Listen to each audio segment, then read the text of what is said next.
With plenty of hope, plenty of expectation. They've had a wretched run with injuries. Would you agree that maybe the side that needs to win more? Maybe so for their top six hopes, but I know both teams will be desperate for the 2 points tonight, that's for sure. OK, thanks very much, Michael. We'll get your thoughts again at half-time. Let's go to our commentary team for this. The opening game of round 6 of the Betfred Super League. We hope the last to be played without fans. So we look forward to Monday, May the 17th. Let's go to the commentary team now. Barry McDermott, Terry O'Connor, and good evening to Bill Arthur. Evening, Brian. Thanks very much indeed. And as you, Michael and Phil have mentioned, we have two sides here desperate to turn their tide of the season and begin to steer away from the rocks at the foot of the Super League table. And just before we get underway, referee Robert Hicks will give the signal for the sides to observe the 13 seconds for the Rugby League's Tackle It campaign.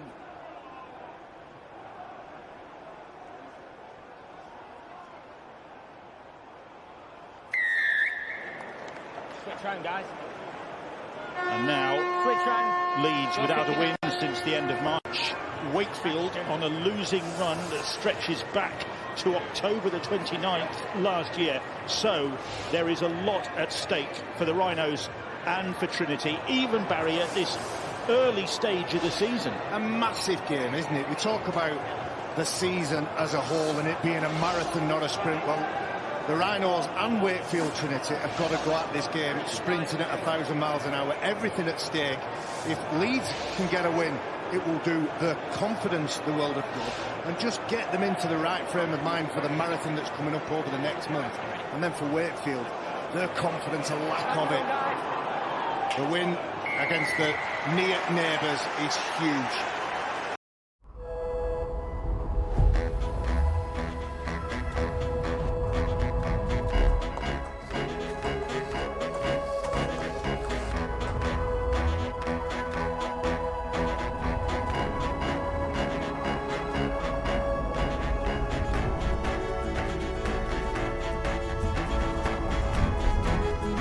Take the world by cloud. Accenture, let there be change. So Leeds get us underway. Referee is Robert Hicks tonight. And the opening salvos in this contest are going to be fascinating, I think, because both sides, with that desperation about them, but still need to keep a level head. Well, Wakefield this year, if you look at the way that they've played, I think they've really had a dig. Obviously, the scoreboard's gone against them. They've had the big losses against them. But in the opening 40 minutes, they always start games really strong and give themselves a chance. And I'm sure that Chris Chester will have talked about playing behind a real strong kicking game and asking some questions of this Rhino side. There's Joe Westerman taking the ball into the tackle right on the halfway line, and just a little bit of a worry for Wakefield even before a ball had been kicked when he had a collision in the warm-up with David Fafita and came away from that hobbling, but he seems to be okay. Wakefield in the pale blue strip, Leeds in the darker blue, of course. And Hanley plays the ball for Leeds. Good to see Ash Hanley back after missing the start of the season. And the sign that things are getting back in shape for Leeds Rhinos. Harry Newman not far away, we understand, could be back in the first couple of weeks of June. They're starting to get some troops back, aren't they? Of course, Zane Tetivano is on his way back. There's a mistake. Is there a knock on there? Unfortunately, for Leeds Rhinos, Alex Mellor just can't keep hold of that ball. There's a bit of attention from Jay Pitts, but they have to get this aspect of the game right. Be squeaky clean coming away from their own line and don't give field position to this Wakefield Trinity side. Mellor with the error and handing possession to Wakefield well inside the Leeds territory. And here is Kalepi Tanganoa, Dream Team member, 2020. Chris Chester looking on, and Mason Lino, vital to the Wakefield machine tonight in his, of course, first season, the Samoan international. Rhys Lynn now.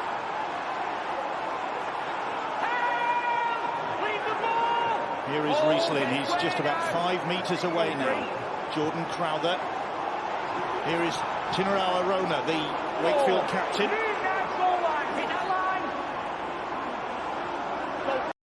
I know we were going to miss it. Come on, baby, let's give it a try. Down that hill, don't be shy. I know it will be so fine. Come on, baby, let's go, go, go. Let me see you go. Now Crowther, Westerman punts the ball. That's the 5th tackle. Still just a couple of metres away from the line. Mason Lino puts a little kick in, ricochets kindly, and comes up well. Big Nikolai with lovely soft hands, celebrating his 100th career appearance. The young front rower, the big number 8 for Leeds Rhinos. Both him and Matt Pryor, you expect that they're going to have to do big minutes. He shows his athleticism on that occasion, but he's going to need to bring his power game, gain those meters and get his team on the front foot. Hanley plays the ball on via Jared O'Connor. Leeds with Conrad Hurrell, good to see him back as well in the Leeds side. Leeds fans will be looking forward to seeing him in the flesh when they get back here to Emerald Headingley. And here is Gale with the kick, teasing one, and there's Ollie Ashelbot at the back for Wakefield. And they'll watch him. He's got explosive speed and power at the back, but Luke Gale, you bring Luke Gale back into the side and he gives them that direction, the back end of the set. That's exactly what they've needed. Don't just make the players up as they go. You construct your set of 6 as you go. Oh, Mason Lino getting in a terrible tangle. Gave himself up as well, didn't he? Made a mistake at the back of the play, the ball, Mason Lino. Oh yeah, that's just a bad mistake, that, looking to hand it on to his winger, Lee Kershaw. Oh wow. Both sides with an early mistake, neither own line putting themselves under unnecessary pressure. I don't think meters forward is going to be a problem for this Wakefield side as Richard Agar looks at his side in good field position. They are in great field position after that error from Mason Lino. Here's Jared O'Connor now. Second start at loose forward for O'Connor. And Leeds knocking on the door early on here at Emerald Headingley, looking for the first points against their local rivals. Gale gets the pass on to Jack Broadbent. He was ushering a player into that space. Broadbent wanted a support runner. Gale, Matt Pryor now. Pryor still going, Matt Pryor. He's closer and closer to the line.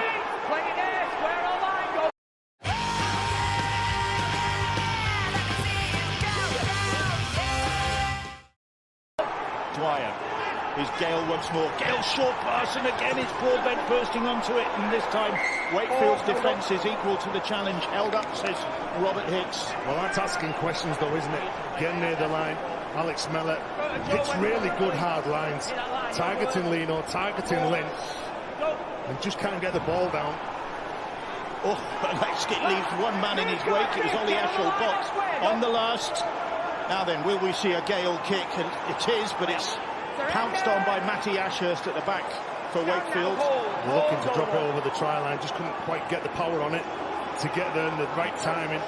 Big pressure here now for Wakefield to get the ball away from the try line without making a mistake in this set. You'd give Luke Gale that, wouldn't you? He spent 4 weeks on the sideline recovering from that broken thumb. But that's the aspect of the game. The interesting point that Phil made before the game about the Rhinos not scoring any tries off kicks, that's because they haven't really had that recognised kicker to take control at the back end of the sets. As I said before, Wakefield will make meters and get near Leeds' line, and their kicking game is pretty good as well through Jowett and Mason Lino. There's Joe Arundel now, and on the last, and Wakefield have only just crept outside their 20. Great pressure from Leeds. Huge set of 6 that in defence from Leeds Rhinos, really restricting those meters. The kick reaches Broadbent. Hasn't he been a plus this year? No Myler, no Walker. The injuries in the back line that they've had, it's meant that he's had a lot of game time. Gale, full of energy after his enforced layoff. Luke Gale.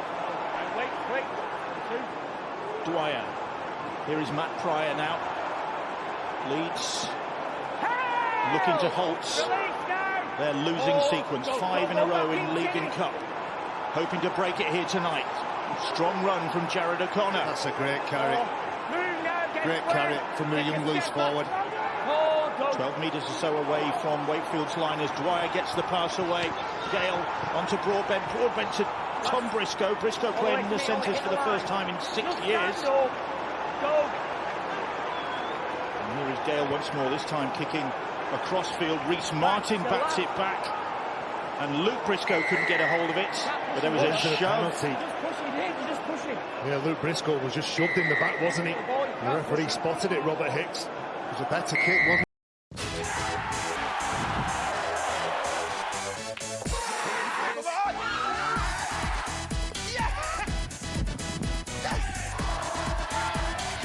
Passionate about sport, then Betfred.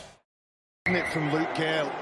And Tom Briscoe and the fullback Jack Broadbent over on that left side as they start to go through this game. That could be good for the Rhinos. It wasn't much of a shove from Ollie Ashell-Bott, to be fair. I think it was more of an excuse me, do you mind if I get to the ball? Here's Luke Gale. Matt Pryor, short pass to Aledski. And relentless pressure on the Wakefield defence at the moment. Can Leeds make it tell? Gale will try himself, and he is flattened. Great tackle from Jay Pitts there. Brad Dwyer gets the pass away. Mellor it is. He's held, says the referee. Again, Wakefield having to defend valiantly on their own try line. Gale gets the pass away to Sutcliffe. Sutcliffe bounces off the first challenge from Westerman. Then comes to this right-hand side where there are Wakefield numbers looking to get him nearer to that sideline. Fifth tackle. Signals referee Robert Hicks. Conrad Hurrell. Gale then kicks once more towards the middle of the field this time. The ball is batted down. It came off a Wakefield hand, says Robert Hicks. It'll be a goal line dropout. The pressure is building. Well, you can have some power in your set, but you've got to have some clarity as well at the end of the set, what you're going to do, and it's all about building pressure for Luke Gale, knowing that if he drops the ball over the try line, the players need to be there challenging Mason Lino, making him feel uncomfortable when he knocks that ball dead. You'd like to think that Luke Gale, with that precision he's got off the boot there, has identified in the match, but during the week, that Mason Lino, not being the tallest, might be susceptible to that high kick and being out-jumped by somebody in a Rhinos shirt. Here is Matt Pryor. The referee calls held as Pryor plays the ball about 30 metres out. And Aledski winds up for a big charge. Ever present in the front row so far this season, Aledski. Here is Gale once more, and juggling with it was Broadbent. He's tackled initially by Jay Pitts. And the set restarts. Signal from the referee, so yet more pressure on this Wakefield defence. How long can they keep Leeds at bay? Dwyer's pass to Gale. Gale back on the inside. O'Connor straightens up, aiming for those posts. Tackled by Ollie Ashell-Bott. Dwyer, that's good hounding by Tinarawa Rona, but he's still able to get the ball away. Is Dwyer. Here is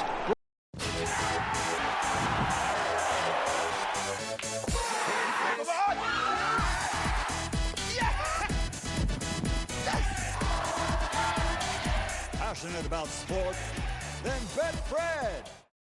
Broadbent, and Broadbent almost through. This is desperate stuff from Wakefield in defence. Can they keep Leeds at bay? Gale, Jared O'Connor, really busy from the 19-year-old loose forward. Dwyer's pass. Here is Gale.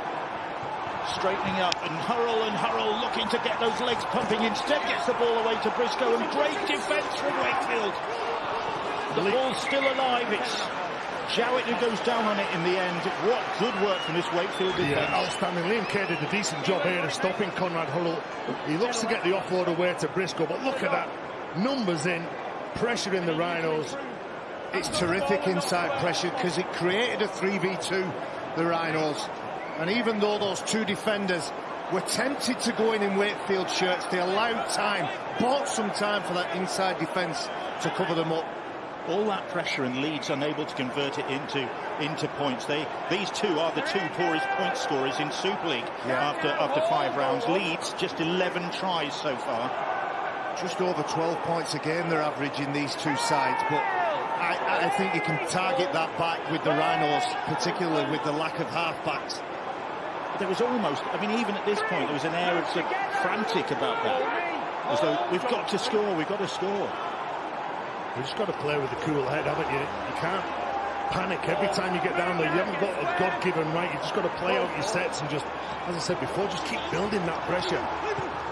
There is Mason Lino. Wakefield, if they tracked that all back, it was to his knock-on, wasn't it? And it looks like Josh Eaves is on for Jordan Crowther, who took a bit of a knock earlier on.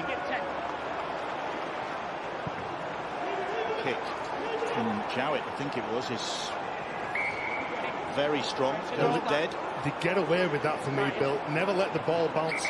See, Jack Broadbent tries to play the ball really quick. He doesn't set the referee. Never let the ball bounce. You don't know where it's going to go. It could have held up. You could have gifted those extra 20 metres to Wakefield. Even though we've only had 12 minutes, every time Jack Broadbent gets the ball over on that left side, he's creating problems. I'd like to see Tom Briscoe, who's playing in the centre, he's on the ball at the minute, just that little bit closer where ball carrier and the support runner are isolating one defender. Here is Luke Briscoe, Tom Briscoe in the centres.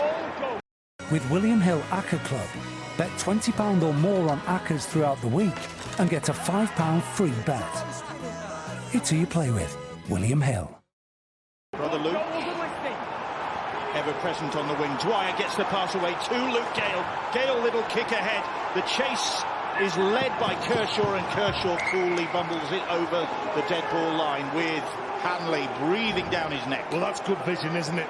You can see Brad Dwyer, normally the super sub at the side, and they really do like the look of that left-hand side. Leeds is left, they're attacking all that. Yeah, that's because Luke Gale's there. Yeah, that's because he's commanding the ball. And that was a good, clever play to put that man under some pressure, but he's got some speed, Kershaw. Well, no surprise as we're looking at the numbers here. It's 60-40 for possession, 60% in favour of the Rhinos, and Wakefield Trinity have done double the amount of defending, so they've expended a lot of energy in these early stages. And they've conceded another goal line dropout, second of the game. Aledzki runs it back at them right in the middle of the field, and Pryor continues in that vein. And only about 12 metres out now. Dwyer with options, mostly to his left, with Gale involved, and Aledzki.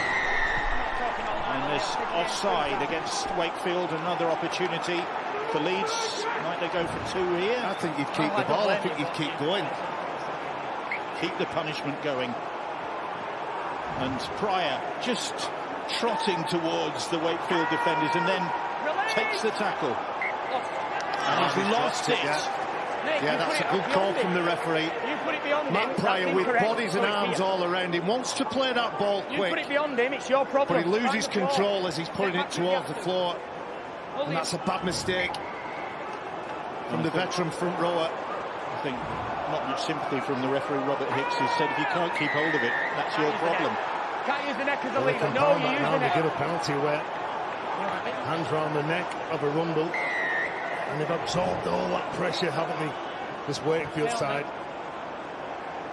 Chris Chester said before the game they've been committed, the effort's been there. We can't really challenge the players about that. Just maybe about the skill, the right areas of the field, that they've not been turning that pressure that they build into points. So Mason Lino with the penalty, able to release some of the pressure on this Wakefield side. And I don't think they've had sight of the Leeds try line so far this evening. But they have had problems. Jordan Crowther, we heard earlier on, was off the field. Let's get news of that from Jenna Brooks.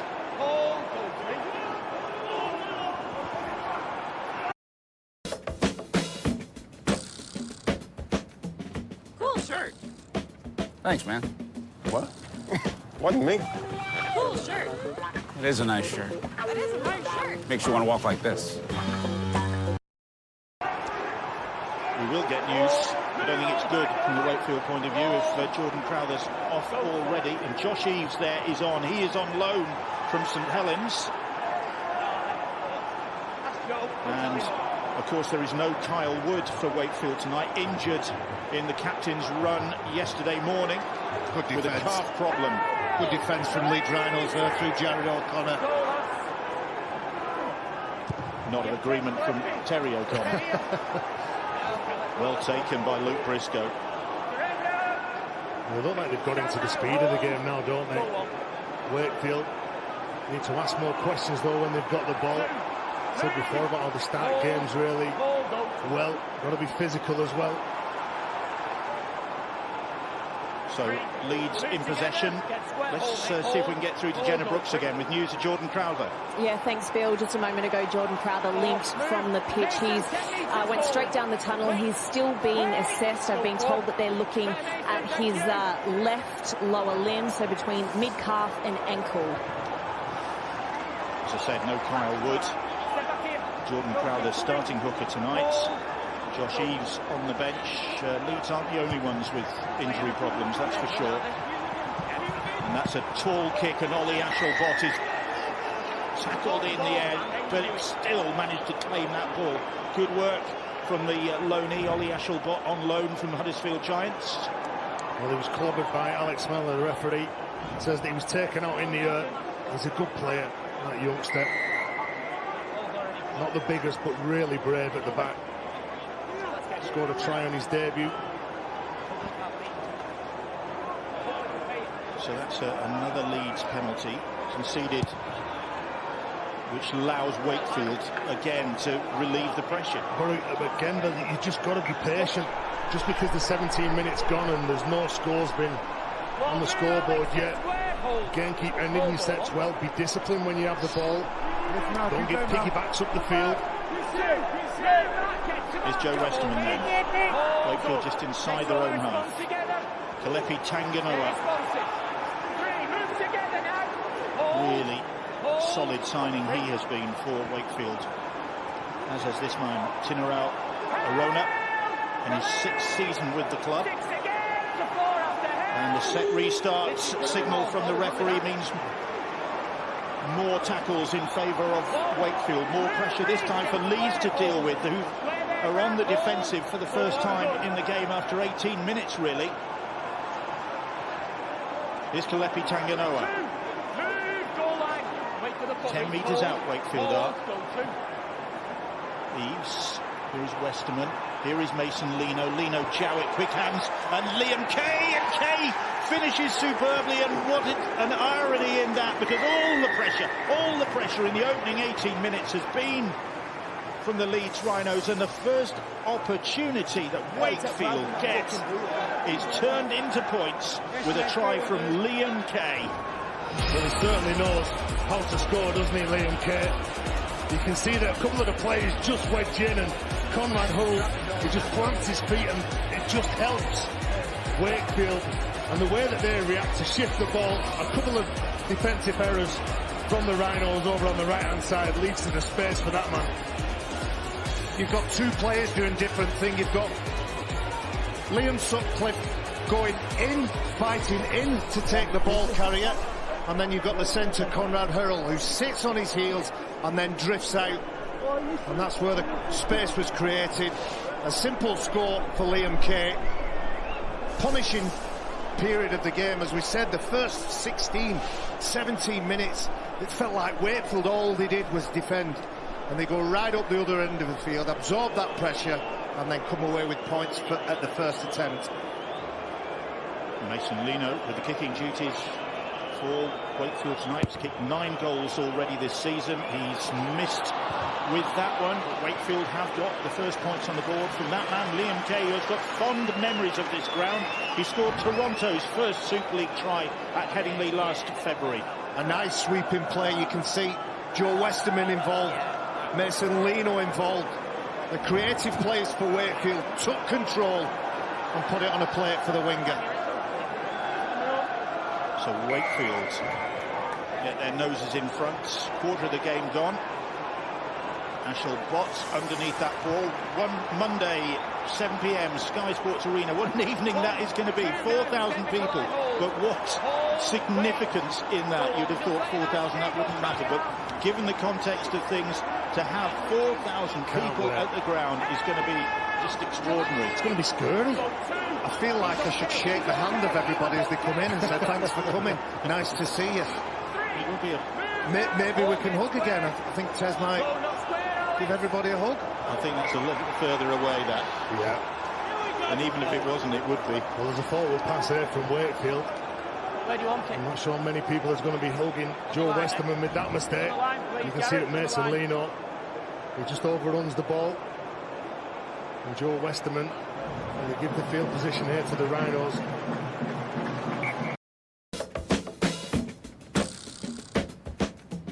Cool shirt. Thanks, man. What? Wasn't me. Cool shirt. It is a nice shirt. That is a nice shirt. Makes you want to walk like this. There can't be any panic in this set of 6 from Leeds. There's Reece Martin then. PNG International back in the second row for Leeds tonight. Has been having to operate in all sorts of different positions while they've had this injury. Oh, Conrad Harold's lost the ball. It was a bullet pass, wasn't it, from Liam Sutcliffe? Left to right pass, rebounds off the chest of Conrad Harold. Too hard. A player under pressure with Liam Kay in his eye line. Liam Sutcliffe is at his best when he's a runner, when he's running the ball. You've got the intelligence of Luke Gale orchestrating and directing the side. Here's Reece Lynn. Alex Miller went to strip that ball from him then. Lynn clawing onto it. Really reliable performer for Wakefield, Reece Lynn. He went 56 games in a row, 56 consecutive appearances for Wakefield at one point. Westerman managing to offload and gets the ball to Josh Eaves. Lovely late offload there. Isn't he a skillful player, Joe Westerman? Another opportunity here. Jay Pitts. Reece Lynn puts a little kick in. The ball is still loose and Mason Lino has followed up to dot it down. How on earth has it ended up there? The question that's on the mind of referee Robert Hicks. Because the kick initially from Reece Lynn didn't appear to be doing much damage. But Robert Hicks reckons it is a try for Mason Lino. It was almost too easy. And the urgency that Leeds showed when that ball was bobbling on the floor meant the mistake. And the fumble.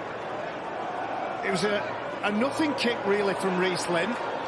The fullback Jack Broadbent thinks he's got it covered. He's looking at it, and then Ash Hanley makes a mess of it. And then in and amongst all that, the little half-back Mason Lino taps it forward and gets the try.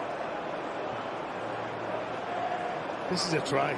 Without a doubt. Ash Hanley called for this. This was on the last play as well from Wakefield. Picks it up cleanly, gets it down. It's a good try, isn't it, from Wakefield? It was like a made-up set, that.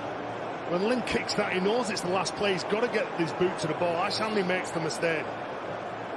Normally really safe on the wing. No doubt about it. Mason Lino's got his second try of the season, surely.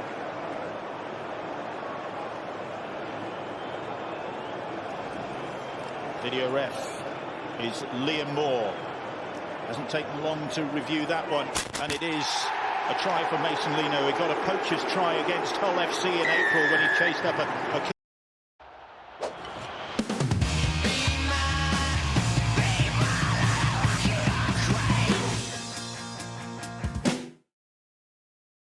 kick rebound, although subsequently it turned out there'd been an offside in the build-up, but there was no doubt about that one. Liam Moore has a check on it. Mason Lino has his second try. Chris Chester will be delighted with the way that his side, having been under all that pressure in the first 15 or 16 minutes, have returned, turned that game around, and through a little bit of fortune, you make your own luck by putting yourself in the right place, and that's exactly what Wakefield do. Mason Lino with the simplest of kicks and pickups. And for Ash Hanley, well, that's a really ugly moment. He won't want to watch that too many times.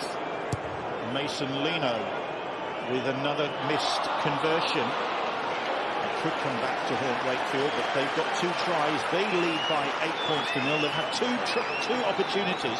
They've scored 2 tries. Let's hear from John Wells. Thanks very much, Bill. Yeah, and it was all built on a foundation of great defence. Applying inside pressure to Luke Gale here. Jay Pitts at the double, 2 in 2 minutes.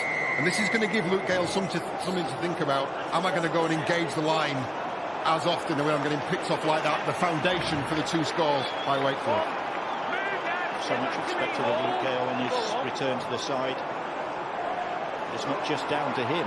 Well, they want to play fast and they want to play off some quick play the balls. At the minute, Wakefield have done a decent job defending their own line. The line speed and effort and energy has been really, really strong from them. And obviously the scoreboard for them's ticking in their favour. He made a great point, Michael Lawrence, our studio guest, about the last tackles, getting some quality from the Rhinos' perspective and then being led both in terms of the direction and then how they finish those sets with Luke Gale. Mellor high on Fafita. Fafita protested and he's just going to make the point, I think, just on the halfway line. Well, the referee spotted it. He didn't give him a penalty. Just makes it difficult now for the man who's going to kick the ball, because the markers are set, the defensive line's set. The ball down then, if you want, David. If you're out, put the ball down there. You can see the referee's gone up to him and saying, I didn't see anything in that. Put the ball down if you're hurt. Get assessed, see what it's about. It makes it difficult now for the side to try and kick on the front foot, knowing that the markers will be chasing really hard. With William Hill Acca Club, bet £20 or more on Accas throughout the week and get a £5 free bet. It's who you play with. William Hill. To get the kicker. You can see there was contact from Mellor, but Fafita's making more of it to the referee, trying to get a penalty. He didn't succeed, and the ball is with Mason Lino, who launches a kick downfield into the arms of Ash Hanley. So Leeds have it back. They need a couple of big surges here. They need a lot of players in motion around the man who's carrying the ball with shot and Tanguy Noah and young Jack Broadbent. Now then, here is King Vuniyayiwa making his home debut. The Fijian international. Gale's pass. Tom Briscoe accelerating, but Reece Lynn with the tackle. Gale. Here is King Vuniyayiwa. Once to the New Zealand Warriors. Jordan Crowther in a boot for that left ankle.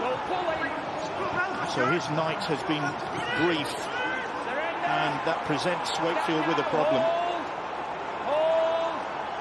Just another injury. Kyle Wood injured. We don't know how serious that Achilles is. Jordan Crowther, another of the hooking options, in a boot. Young Morgan Gannon on now the field for Jared O'Connor. Need to work hard, Ed. Westerman's left Alex Mellor down. There's a big collision there. Yeah, big strong contact, wasn't it? A lot of focus on defence here from the Rhinos. And Alex Mellor goes in. He clocks one. I'd like to see a replay of this. Blood on Westerman's forehead too. I don't know where the contact from Westerman onto Mellor comes from. Is it accidental? I don't think there was anything untoward in it, surely. No, to Ricochet. He just goes to rattle in, and from the shot from Gannon, he just pushes him, that goes in on the inside, he hits him, and all of a sudden he goes across.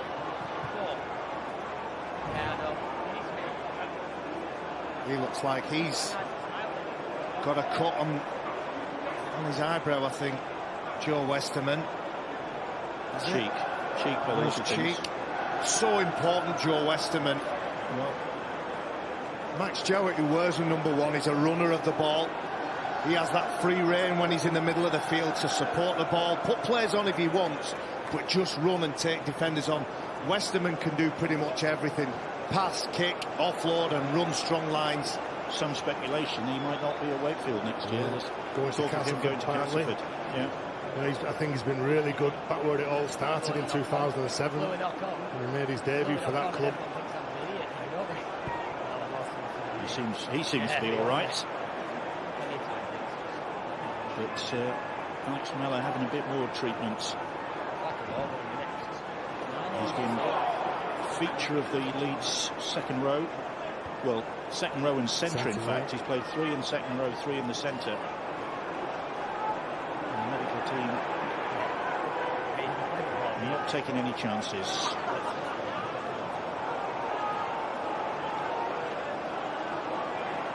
Which they go with enough problems to contend with. He should get, as you said, Zane Tetivano back. Passionate about sport, then Betfred. Richie Myler after suspension. Doesn't want any more senior players going down. You have to be sharp as a coach nowadays, don't you? You go with that 17, you're looking at the starting 13, but there's so many different combinations got to be available to you as a coach. One of the biggest influences on a game now is the physio and doctor. If they rule a player out, not in their opinion, there's a procedure that they go through, but if a player is ruled out, then that could alter the balance of your team completely. So Mellor will be led from the fields. And then you got young Sam Walters just warming up on the sideline. You might think to yourself, well, why doesn't he just go off, Alex Mellor? But what's going through a player's mind there is, I don't want to go off in case I fail the head test, the head assessment, head injury assessment, and I can't come back on. That's what Mellor will have to undergo now. And here is Fafita as play resumes. So Wakefield have lost Jordan Crowther to injury. Now then Alex Mellor as Mason Lino kicks on the last tackle for Wakefield. And Hanley is underneath it. Leeds without a second row, so who's going to switch around there, I wonder? Sam Walters onto the field, yeah, normally does play in the left part of the field. You can't miss him, 6'7". Here is Conrad Hurrell using his strength. That's how to best use him. Give him early ball and let him make his own holes. Matt Pryor. Gale. And here is Sam Walters. If Corentin Lecam gets a start for Catalan very soon, Sam Walters won't be the biggest in Super League. Corentin Lecam, 6'8", yes. Alleged. A 6'9", I've seen as well. Massive. I've seen him play for Saint-Estève. He's a good player as well. Another mistake there. Liam Sutcliffe trying to just bring on to the ball Reece Martin. So Leeds just scratchy. Scratchy, just not firing. A couple of times they've made a mistake over on this right-hand side. They don't feel like they're connected enough, do they? It's a little bit jerky, a little bit clunky. Yeah. And sometimes, Bill, don't overplay. Like somebody will watch that. That pass was on. He should have really took that, Reece Martin. Yeah, he should have took it, but mistake after mistake doesn't help. 8-0 Wakefield lead. It's the NRL Magic Weekend this weekend, 6 a.m. tomorrow on Arena. You can see Canterbury against Canberra. Passionate about sport, then Betfred. Started day 2, and then 8:30 Cronulla Sharks against South Sydney on Arena for that one. And 10:45, a feast in rugby league. The Roosters against North Queensland again on Arena. Well, a forward pass from Wakefield. The previous play from Eddie Batty. I really like what he did over on that right side for Wakefield. As you can see, it's clearly forward from Kalepi Tanganoa. But Eddie Batty, he had a play set up. It didn't look right, so he just put his head down and gained another 8 to 10 metres for his side. Is King Vuniyayiwa. His debut for Leeds was not auspicious. He lasted just 3 minutes. So he's glad to be back. Here is Conrad Hurrell. It's taken him some time to get back into the side. Like Barry said, you give him all the ball and just let him run it, Arundel and Jowett. He's a fearsome prospect when he builds up a head of steam, Conrad Hurrell. Gale now, they're going to the other side. It's with Tom Briscoe, and Briscoe wrapped up by Lee Kershaw, pitched in there as well. Well, it's easy for Kershaw because of the job that Lynn did. He didn't panic then in defence. Dwyer, they might be panicking now because Dwyer is dangerous from that range. He managed to stop him, Eddie Batty, just delaying things a little bit longer. Here is Gale now. The ball behind Conrad Hurrell, so he has to turn and get the kick in, and Ollie Ashall-Bolt is there. Gets away from Briscoe and just makes another metre or so before Hurrell pins him to the ground. And it's just not clinical enough over on the right side. Good line speed here from Matt Pryor. Just trying to hold them up, to push them back over the line, force that goal line dropout. I feel like the Leeds halfbacks, and specifically talk about Luke Gale and Liam Sutcliffe, moving very laterally. They need to square up, and if Jack Broadbent has the ball in his hand, Tom Briscoe needs to be in his back pocket. Yeah, misfiring the Rhinos at the moment. Here is Mason Leno. He's got a good step on him, as that demonstrates. And that's what the coach, Chris Chester, wants. He wants more of a player that goes at the line and takes him on that attacking mindset that he's got. He's going to have to kick from deep now, because Leeds have got Wakefield pinned down, and the kick only reaches Wakefield's 40-metre line and is immediately returned by Luke Briscoe. And that set of six in defence, then that's because they attacked the line, they got off the line quick, so they're restricting those metres. Morgan Gannon just trying to chew those metres up centre field here. Look like he's setting up on the left-hand side. Half an hour gone, Wakefield lead by 8 points to 0.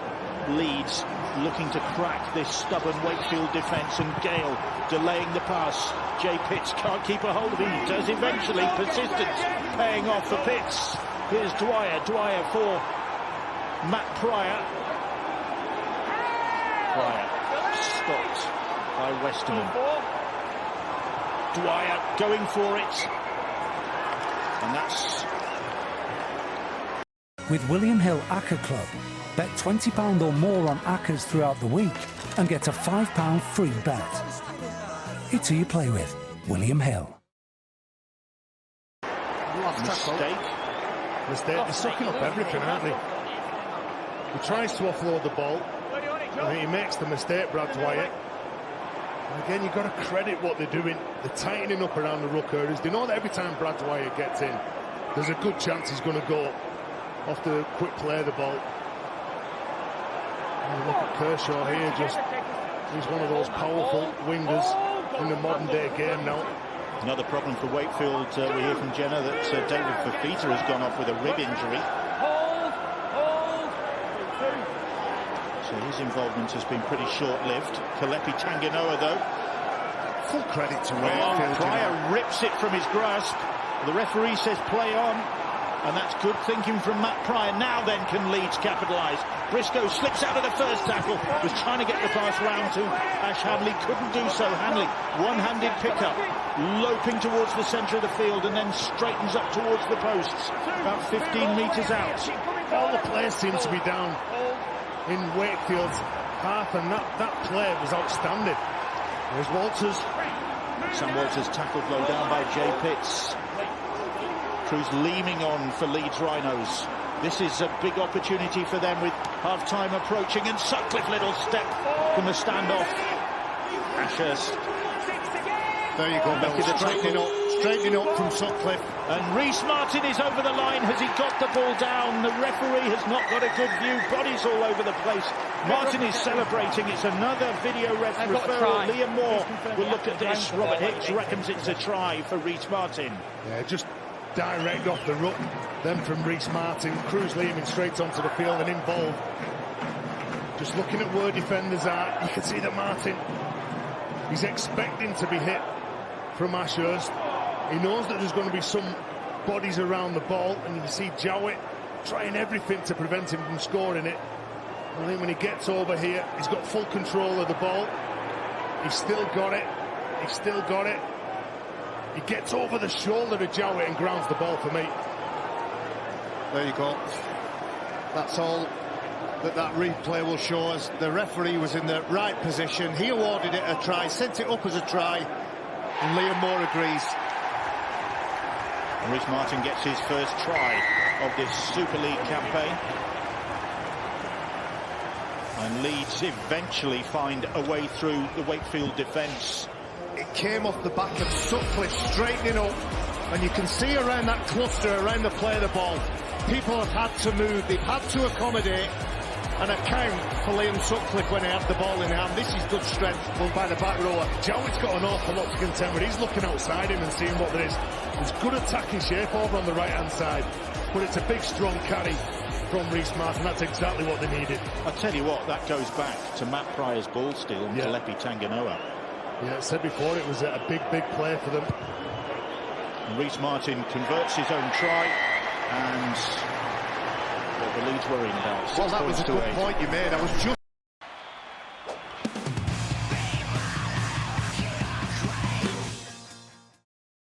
I'm going to give myself up here. Just about the words that left my mouth that Wakefield had done remarkably well under pressure. Only really had 2 looks at the line of Leeds, and they'd come away with points from both. And then you're right, that Matt Pryor ball steal, that possession, and they go down the field, and it doesn't look too bad, that scoreline, 6-8. They'll be breathing sighs of relief, won't they, Leeds, because they've been hammering away on the Wakefield defence.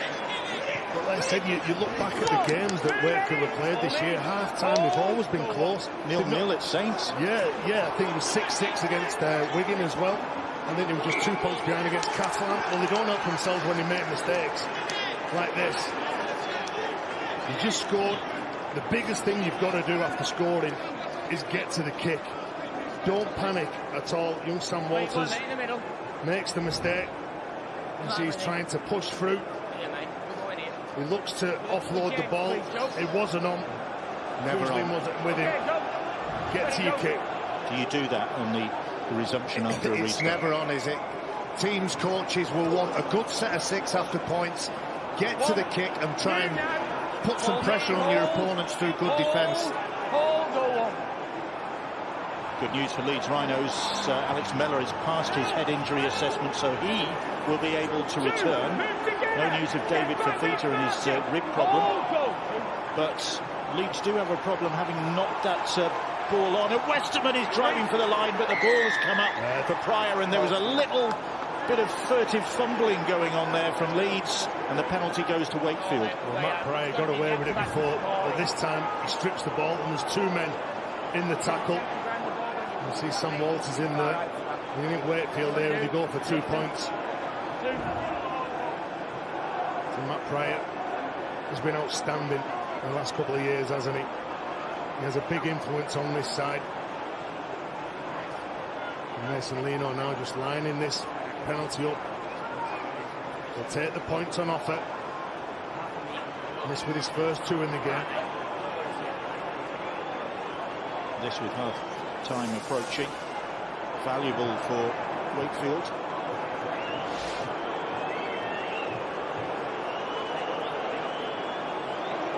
In round 1, in his debut, he kicked 3 goals against Leeds in the narrow defeat.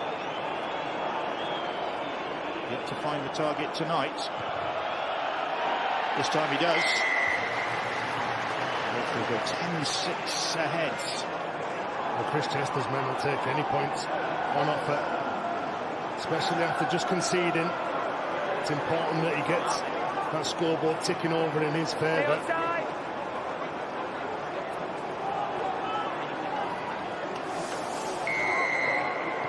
Day 3 of Australia's Magic Weekend on Sunday, and that sees the New Zealand Warriors taking on Parramatta 4:50 a.m. on Sky Sports Arena, and then Melbourne against St George Illawarra at 7:05 on Sunday morning. And that's rounded off with Gold Coast against Penrith 9:25 on Sunday morning on Arena for the Magic Weekend in Australia. Bit of a ball problem solved by the referee. Robert Hicks didn't see a problem with it. Eddie Batty thought there was an issue. Play continues. So the ref said, if I can catch it, there can't be a problem with it. Here's Westerman. Cut down by Sam Walters' tackle for Leeds. Reece Lynn. Walters in there again with Matt Pryor. Josh Eves, little scamper, but Pryor quickly on him. Good read, he knew exactly what the hooker was going to do then. And he managed to offload that ball, Josh Eves, and Jay Pitts turns and runs it back, virtually back to where Eves was tackled. That's the 5th tackle.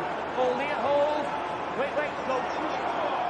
There's Mason Lee. No, he's dropped that one. That's the 2nd fumble from Wakefield's number 7. Well, good pressure again on the inside here from Mason Lee. They're inviting Leeds Rhinos. That 3 or 4 mistakes they've made coming out of trouble, 40 metres out. So they are giving chances to them. News of another problem, I think, for Wakefield. Let's hear from Jenna. Yeah, David Fafita has come back out. He's got a rib issue. I just spoke to him. He said that they will make a decision at halftime whether he returns. So Fafita nursing a rib injury, and meanwhile Jay Pitts has got a bang when he went into that tackle a short time ago. Busy night for the physios. Chris Chester. No, can't afford to lose any more players. Affects the substitutions. More players that go off the field and get assessed by the doctor and the physio. See if they can come back on in the second half. And the game feels like it's been a real stop-start affair, hasn't it? It has been. There's no rhythm. Neither side has been allowed to get any rhythm. Jay Pitts, he stays down. A couple of really good pieces of play from Tom Briscoe. Full-blooded shoulder, bone-on-bone tackle. Tom Briscoe, of course, wears number 2, made his name as a winger, but given the chance and opportunity to play in the centre this evening. Backs of experience under his belt. Pitts is back on his feet. Shoulder issue, half-time approaching. And here's King Vuniyayiwa. Leeds. Opportunity for them. Good work that from Eddie Batty. Still time. Potentially for them to get their noses in front in this game. He's some player, isn't he? Morgan Gannon. Here is Gale. Gale, little step, and then here's Vuniyayiwa. 20 metres out, just about bang in front of those posts. Leeming. Here is Sutcliffe now. Sutcliffe. Eves with the tackle low down. Leeming once more to the short side. Reece Martin. Martin escapes the clutches. Gets the pass away. Little hand in there. Referee says 6 to go. Eddie Batty got a touch on it. Conrad Hurrell trying to force his way through into the last 60 seconds. Wakefield clinging on to this lead. Here is Broadbent now. Broadbent trying to weave his way through and almost does that. But again, it's Jay Pitts leading the tackling. Leeming short pass. Gannon is held up over the line.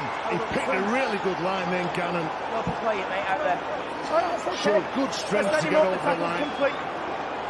Takes 3 defenders over with him too. I said before, Barry is a quality youngster, isn't he? Part of a lion. The pressure isn't over yet for Wakefield. Another opportunity here. Little ball back on the inside for Broadbent, and Wakefield alert to that. They're carrying Broadbent over the line, held up. Time off. I know what you're doing. And the seconds ticking away. 3. They've got one more player here. Joe, step back. Joe, for Luke Gale here, just send him through his players. What's he after? Oh, well, that's a poor player. Do you know what? That sort of sums up Leeds in this first 40 minutes, doesn't it? Chris Chester's side lead at the break by 10 points to 6. Built on the back of some valiant defence, which has frustrated Richard Agar's side, who've had the majority of the possession, but haven't been able to turn that into points. Just the 1 try for them, 2 for Wakefield, plus Lino's goal. 10-6 at the break. And some injury issues for Wakefield to contend with. They get the half-time break now to discuss and look over, Michael Lawrence, a first half that showed us how good they can be defensively, particularly Wonderful defensive performance from Wakefield in that first 40. Definitely, they were outstanding. I thought the goal line defence and the willingness to work for each other and scramble and keep Leeds out was massive, and it's something that's going to bode well for them in the second half if they're going to go on and get the 2 points. I look forward to your thoughts on the first half after this break. Chris Chester's side go in at half-time for the first time this year in front in a Super League match. They have a narrow half-time lead, 10-6 over the Leeds Rhinos. We'll pull apart the first 40 minutes after this.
Welcome back to Emerald Headingley Stadium here in Leeds, where we have kicked off round 6 of the Betfred Super League, and the home side trailing at half-time by 4 points to winless Wakefield. Are Chris Chester and Trinity on their way to their first Super League win of the season? Let's have a look at the stats after 40 minutes, and what stands out immediately is the tackles made by Wakefield. Huge defensive effort in that first 40 minutes. 36 more tackles made by Chris Chester's side as they repelled manfully this Leeds Rhinos side. All right, Michael Lawrence, Huddersfield Giants captain, is our guest here in studio reviewing that game. I mean, points are going to win you games. Trinity with a 10-6 half-time lead, but we must commend their defensive effort in that first half. 100%. I thought it was massive, the way Wakefield kept turning Leeds away early in the game. The goal line defence was huge, and they soaked up all that pressure and managed to get down the other end and turn that into points eventually. One of the other stats, play the balls in the opposition half. Leeds Rhinos with 37 to Wakefield's 18. From the very start of the game after this Mason Lino error, it was Leeds pressure, Wakefield scramble defence. Yeah, pretty much. They managed to soak it up, holding Alex Miller up over the line here. It was a great effort from all the boys. And then again, yeah, scrambling, getting on the balls. I mean, despite the fact that this is energy sapping, can it in a way energise your side if you keep the opposition out? Definitely. This last player, you see all the scramble defence and the team coming over and working and pushing him into touch. That gives you energy and it grows, and the rest of the team feed off that. You're still, though, worried for Wakefield. If you're a Wakefield fan, you thought, uh-oh, and then this happened. 6 again, a penalty given by the referee, and you thought, this is where the try is coming for Leeds. Then we saw a Matt Pryor error, and just Wakefield to a man lifted. Definitely, you see that buzz and that lift in them, and they managed to go down the other end of the field for their first time in good ball and some great play and some great execution here. And Liam Kay gets in the corner. So 4-0 to Wakefield. That was unconverted. That was after 18 minutes. Just 4 minutes later, Mason Lino heavily involved again. Opportunist try. Definitely. Nice little kick from Riesling. A little bit of luck there. And Mason Lino, you make your own luck. He's chased hard and he's got on a loose ball and got another try. Well, they had a 16-4 lead here, Wakefield, during the first half when they met in round 1. Leeds overhauled them in the first 40 minutes. You felt after this Matt Pryor steal, here come Leeds. Definitely. It was smart play from Matt Pryor, and near the line when you've got Reece Martin coming at you and you stood on your try line, it's tough to stop. Then came this Mason Lino penalty. That extended the lead to 10 points to 6 and gave Wakefield just a little bit of breathing space. And as I said, a lead for the first time this season at half-time. Let's go to John Wells at the touchscreen now for his thoughts on that first 40 minutes and Wakefield's lead. John, deserved? Yes, and I'm going to find a different way of saying the same thing as you and Michael have in the studio. And yeah, the emphasis has got to be on Wakefield's defence at the start of the game. It's worth having a look at a clip that we picked up in some of the analysis there. I'll show it from a different angle, and just some of the involvements here, particularly by Ollie Hashaw-Bott and the desire he's got, second phase stuff, scramble. This is, on the line now at the culmination of 36, 37 plays. I look at Wakefield, and they're probably 300 or 400 extra individual defensive efforts, decisions that are made early in the game that have built the foundation for what I think was the moment of the half, and that was Liam Kay's try on 18 minutes. Let's take a closer look at Liam's try now. We'll pick it up as usual at a play before. Just note before we start the width of Mason Lino. Nice wide from the base of the ruck, and a really honest play into Kelepi Tanganoa here. But it's what happens off the ball, and it's the reason why Broadbent, the fullback for the Leeds Rhinos, is insisting on sending Matt Pryor, this last man coming off the ruck here, back on the short side. Why? Because there are 4 really genuine options, and particularly given the movement pre-play from Hashaw-Bott. Just have a look at Hashaw-Bott, so he's the first man off the ruck. Just that step forward there, just before the start of play. That locks in, that ties in, that commits those 4 players on that Leeds Rhinos side. Now, with the fullback over here, you're going to have a natural one-man advantage. Once again, nice wide pass. I don't know why Brad Dwyer doesn't put a little bit more pressure here on Joe Westerman, because what it does do then is you've got a player outside him here who's nervous, and he feels like he's getting himself up too far and feels like he has to make a decision. That's Sutcliffe. That's the first mistake. The second mistake is because of a great line from Joe Arundel there, and that pulls in Conrad Hurrell. And then finally, have a look at the catch and pass here from Max Jowett. Outstanding stuff. So, in summary, absorbed a boatload of pressure, made a lot of really, really smart decisions, not least that pressure on the inside from Jay Pitts constantly on Luke Gale, which you've noticed has led to him playing a little bit further away from the line. That's good for Wakefield. And then being able to go up the other end of the field and get the opening score, and then consolidated that as well. But I'm going to put my teeth back in. Back to you. Thanks very much, John. There's no doubt that will be a point Chris Chester is making to his team here at half-time. But I wonder, would Richard Agar in the other dressing room be saying, hey, listen, we create as many chances as we did in that first half. We'll get these guys by the end of 80 minutes. Hopefully so. Richard Agar will be stressing that they've made Wakefield do a load of tackling and built a lot of pressure, and You can only do that for so long. So Leeds will be thinking that they're going to crack them later on, but on the other hand, Wakefield will be very happy with the defensive resilience that they've shown in the first half and have gone into half-time with a lot of confidence. Yes, and confidence was the name of the game going into this game. Remember, Wakefield without a win this season, Leeds with just that solitary victory in season 2021. We're at the half-time point here at Emerald Headingley Stadium. We're going to take a break and we'll be back with a second 40 minutes. Wakefield Trinity leading by 10 points to 6 against Richard Agar's Leeds Rhinos, who have had all the position in the field and all the possession, but just the one try.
Look out, Saar putting the foot down. He burned away. Here comes Tom. Goodbye!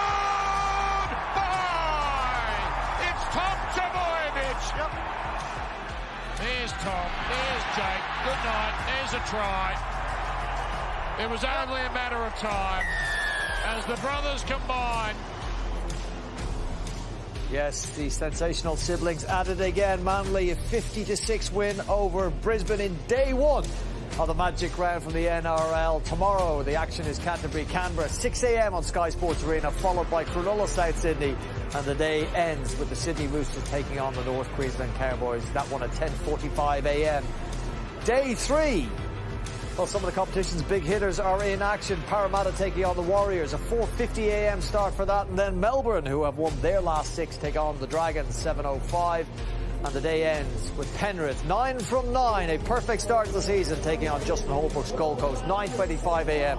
for that one on Sky Sports Arena. Well, we're at the half-time point here in the opening game of round 6 of the Betfred Super League. Wakefield with a 10-6 half-time lead. Michael Lawrence is our studio guest here at Emerald Headingley Stadium.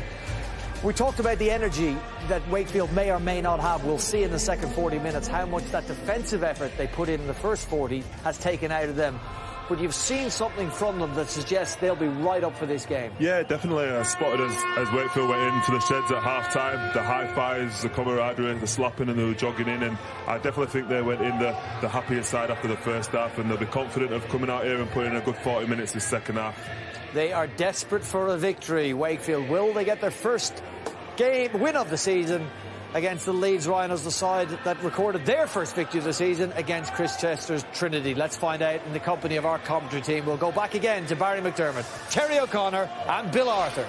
Thanks, Brian. It's really a question of whether Wakefield can survive the second half, because the story of their season so far has been competitive in the first 40 minutes and not being able to see it through in the second half. They lead 10-6 at the break. The question, Terry, is can Wakefield hold on, or will Leeds click? Can they put all the pieces together? Well, Wakefield need to keep with the flow of this game, because I thought they defended really strongly. They've really challenged this Leeds Rhinos side around the ruck area, and they can't panic, Bill. They've just got to keep doing what they've done. Substitutions, that's going to be important for them with some injuries they picked up in the first half, but speed around the ruck area from this man, Cruz Leeming, will be so important. That speed from Leeming already.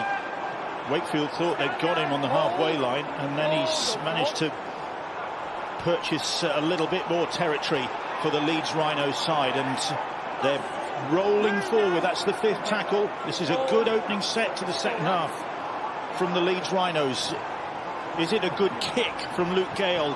Kershaw is underneath it and claims the ball. Well, that's a big set of 6 to start the second half from Luke Gale and his team. I don't want to overplay here. Wakefield, Riesling again, just looking to the referee into the sideline, trying to get a penalty from them. Felt he'd been taken high, did Riesling. Here is Jay Pitts. This is the 98th Super League game to be played without spectators. Hopefully, well, all being well, barring anything catastrophic this weekend, it is the last. And there will be fans, albeit not many in number, but there will be fans on Monday. 5th tackle this set for Wakefield. And Mellor and Kalepi Tanganoa tangling. Mellor's not possibly wise to be tangling with Kalepi Tanganoa. Well, definitely not. As soon as he comes in, he pushed him. Kalepi Tanganoa, well, he just drops the ball and cocks it. I don't understand what that was about. I don't understand where it came from. I think there was a push in the first. The first push was Kalepi Tanganoa. He's trying to get himself. Here. Yeah, I think that's it. Yeah. Unnecessary there from the back row from Wakefield. Well, good job Matt Pryor was there just to get hold of his right hand. Yeah. Really strong performer for the Wakefield Trinity side, isn't it? Tanganoa. Where's number 12? He can play in the back row, in the middle, on an edge. You can't control the ruck, don't take control away from me. Well, short and sweet from referee Robert Hicks. It was the initial shove from Kalepi Tanganoa that has been penalised. Yeah, his coach Chris Chester will say, look, when we get that ball back in the second half, our first set of 6, we can't give a penalty away when we're in possession. Tanganoa immediately taking it out on Kingvuni Yayua. But in fact, it's Ashurst and Westerman doing the tackling. So this is a great opportunity now for Leeds. And here is Pryor driving the ball forward up to the 10-metre line. Now for Leeds, looking to strike at the start of the second half. Really set the tone for the Rhinos. Morgan Gannon just short.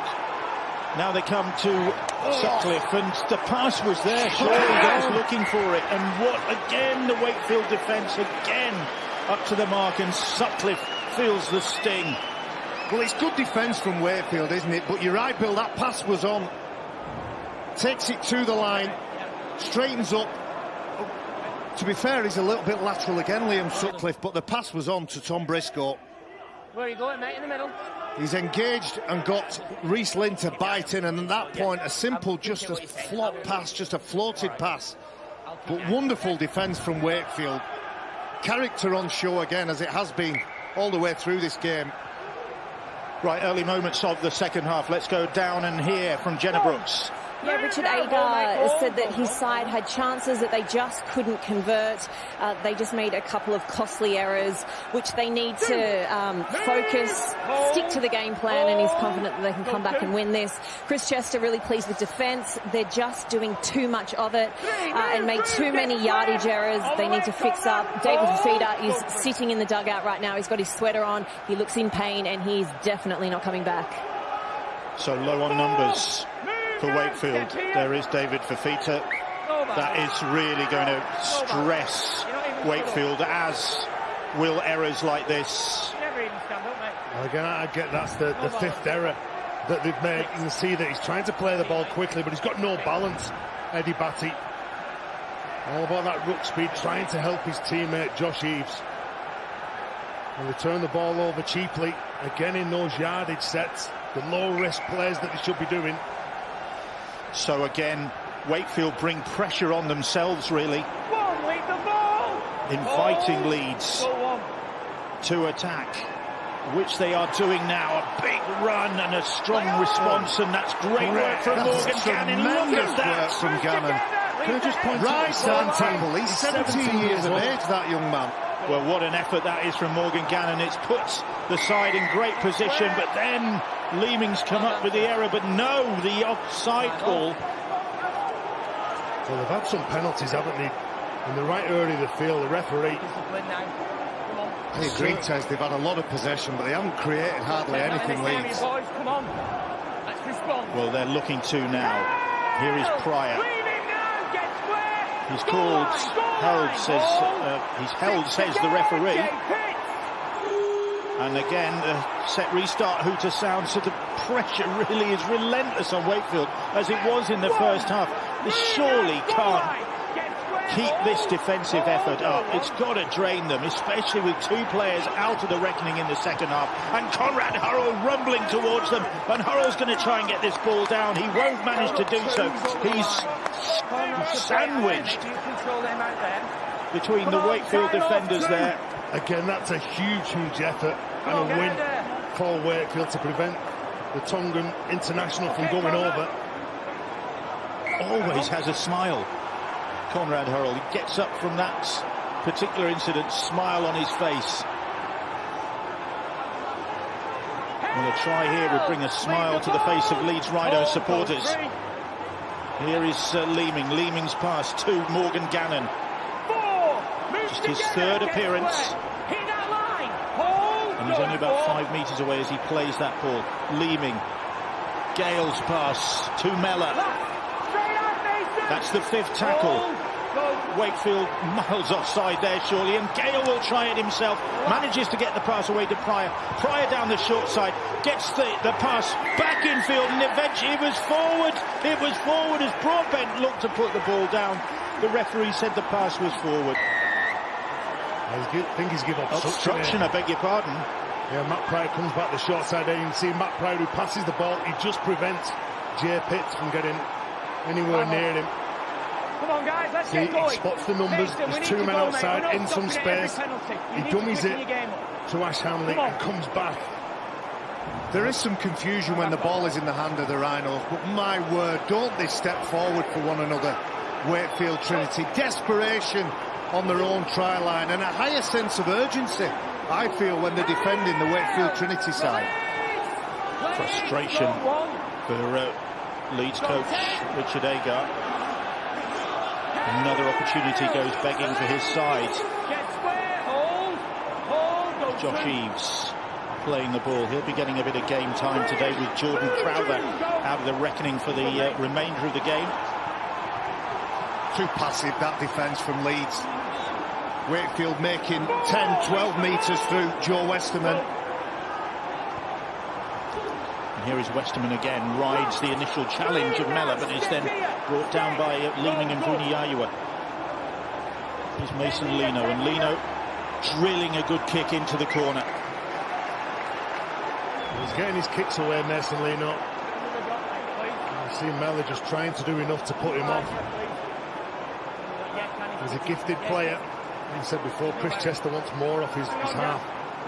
He knows that he can attack. He knows that he is one of those running half-backs that causes problems in a fractured defensive line. That goes back to one of the points he made in the first half about how integral Joe Westerman is. He's the organiser, he's the main voice and the main character within that side when they're in good ball.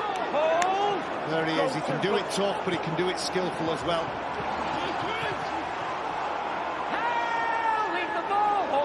40-metre line, the Leeds Rhinos. Here is Reece Martin, scorer of the only try so far for Leeds. Halfway line, Luke Gale. Gannon running onto it, the ball comes out, he's lost possession. No, looked as though there was a lead, Wakefield hand in there. That's the wrong call, that. As you can clearly see, Jay Pitts with hands all over the ball. It's hard for the referee to see because he's the other side of the play of the ball, but the touch judge should be in good view of that. Seasoned professional Jay Pitts, 31 years of age, once of the Leeds club, made 27 appearances for them between 2009 and 2012. Well travelled, and as I said, lots of experience. Here is Eddie Batty, once of the London Broncos. Nikolai Aletsky now back onto the field for the Rhinos, looking to lead by his actions. There he is involved in the tackle on Chris Green. And again, he's just a new player from the bench for Wakefield. Rotating the big men now. Westerman, always looking for the offload. Clinging onto that ball. Another huge involvement from the loose forward. Mason Lino's pass to Eddie Batty, and Batty conscious of the risk of a ball strip there. Little kick from Lino, it's a good one, and just managing to get away with it, Leeds. I tell you what, he did a great job there, Tom Briscoe, to get back in the field, but wow, under some pressure then, what a kick. I tell you, did a great job, Wakefield Trinity, who never gave up on that chase. That's what seems. Is it Jay Pitts? Jay Pitts. Different bounce to that ball, and he scores that try. That urgency that I talked about in the Wakefield players. Well, he typifies that, Jay Pitts. He's all over the field. Leeds could do with some urgency. Only 4 points in it, but struggling to find a way through this stubborn Wakefield defence. Here is Liam Sutcliffe now. The edge defenders for Wakefield are doing a decent job. They've not bit in, they've not wedged in trying to solve problems. They've just backed themselves again. What a wicked kick that is. It's a big kick, and it bounces, and nobody interested in it at the back for Wakefield. Lee Kershaw was just hoping that would take a favourable bounce and go dead, which he did. 7 tackles they've got here now. And these Rhinos, the players are talking about getting off the line and preventing the go forward, slowing the ruck down, so the big juggernauts can't come onto it. Here's Liam Kay, try scorer in the first half for Wakefield. Matty Ashurst. Glad to have him back. Such a consistent performer for Wakefield since he arrived at the club from St Helens. Chris Green. And Leeds offside. Oh, it's Mellor. Well, he cuts across a couple of his players. And you can see here, look at this. He's a couple of metres in front of the referee, Robert Hicks. Even though he doesn't get involved, he says you can't do that. Leeds desperate to get a grip on this game. And Wakefield are doing what they did in the first half, absorbing all that pressure, allowing Leeds to have all that possession, And then can they do what they did in the first half, get the first try? Chris Green, another one of the tall men of Super League, 6'5", the former Hull man. Here is Eddie Batty now to the 20-metre line, and the set restart signal from referee Robert Hicks means that Wakefield have more tackles here. Ashurst it is, 10 metres or so away from the Leeds line. Aletsky with the tackle. Little dart from Josh Eaves it is, and he is tackled just short of the line. Cruz Leeming instructing his teammates. Here is Mason Lino. Lino from a standing start, trying to take him on. Kingvuniayua making the tackle. Reece Lynn. Lynn will have a go himself. Then comes back this side. Little handoff on Gale. Strong run from the Trinity centre. Well, it seems like they're holding on here, the Rhinos. They're going to go for it themselves. It's Jay Pitts trying to sneak one. Pitts is held up. The last player is going to be 10 metres out from Leeds Rhinos. Line here, you see Mason Lino just setting up for the kick. So Lino, will he kick crossfield? Just hoist that one towards the middle of the park. Westerman was climbing for it, couldn't quite get to it. Well, he's the man to go to, isn't he, Joe Westerman? He's a big player over on the left-hand side. He goes up, he knocks the ball forward. You can see clever, weighted kick. And Joe Westerman just loses possession. Conrad Hurrell have a hand in that. Either way, it was an opportunity if Westerman had clung on to that. Well, they need to do some hard work here now, the Rhinos, to get out of trouble. See the confidence now growing in these Wakefield jerseys. There's Luke Briscoe. Try scorer in round one against Wakefield. I'd love to get on the score sheet tonight. Here is Gale. Mellor able to offload. Leeming. Quick. And Jared O'Connor back on the field. And O'Connor out to the right. And Hurrell at pace. And Hurrell for the line. And Hurrell is back. Conrad Hurrell is back with his first try of the season. Great work from the Rhinos. A couple of offloads. People pushing up into support. Jared O'Connor begins this play. There's a high tackle around his shoulders here. It's the offload from Mellor. And at this point here, players putting themselves in the frame. It's Westerman with a lunging arm. And O'Connor keeps his balance, finds a pass to Sutcliffe, and then the big fella gets it in the corner. And you can see when Alex Mellor has the number 7, Mason Lino, he knows he's going to overpower him and find that offload. He keeps his composure, O'Connor. Sutcliffe, Hurrell, and it's a try to the Rhinos. Conrad Hurrell back in the sides, having missed the start of the season, and looking to recapture the form really of 2019. Well, he was outstanding, wasn't he? He was named in a world team as well. 2 years in Super League. He was named in the dream team. He's a phenomenal player. When he's on, he's on. Here is Reece Martin. And this to put Leeds Rhinos ahead for the first time tonight. And bank on Martin landing this. He is on target.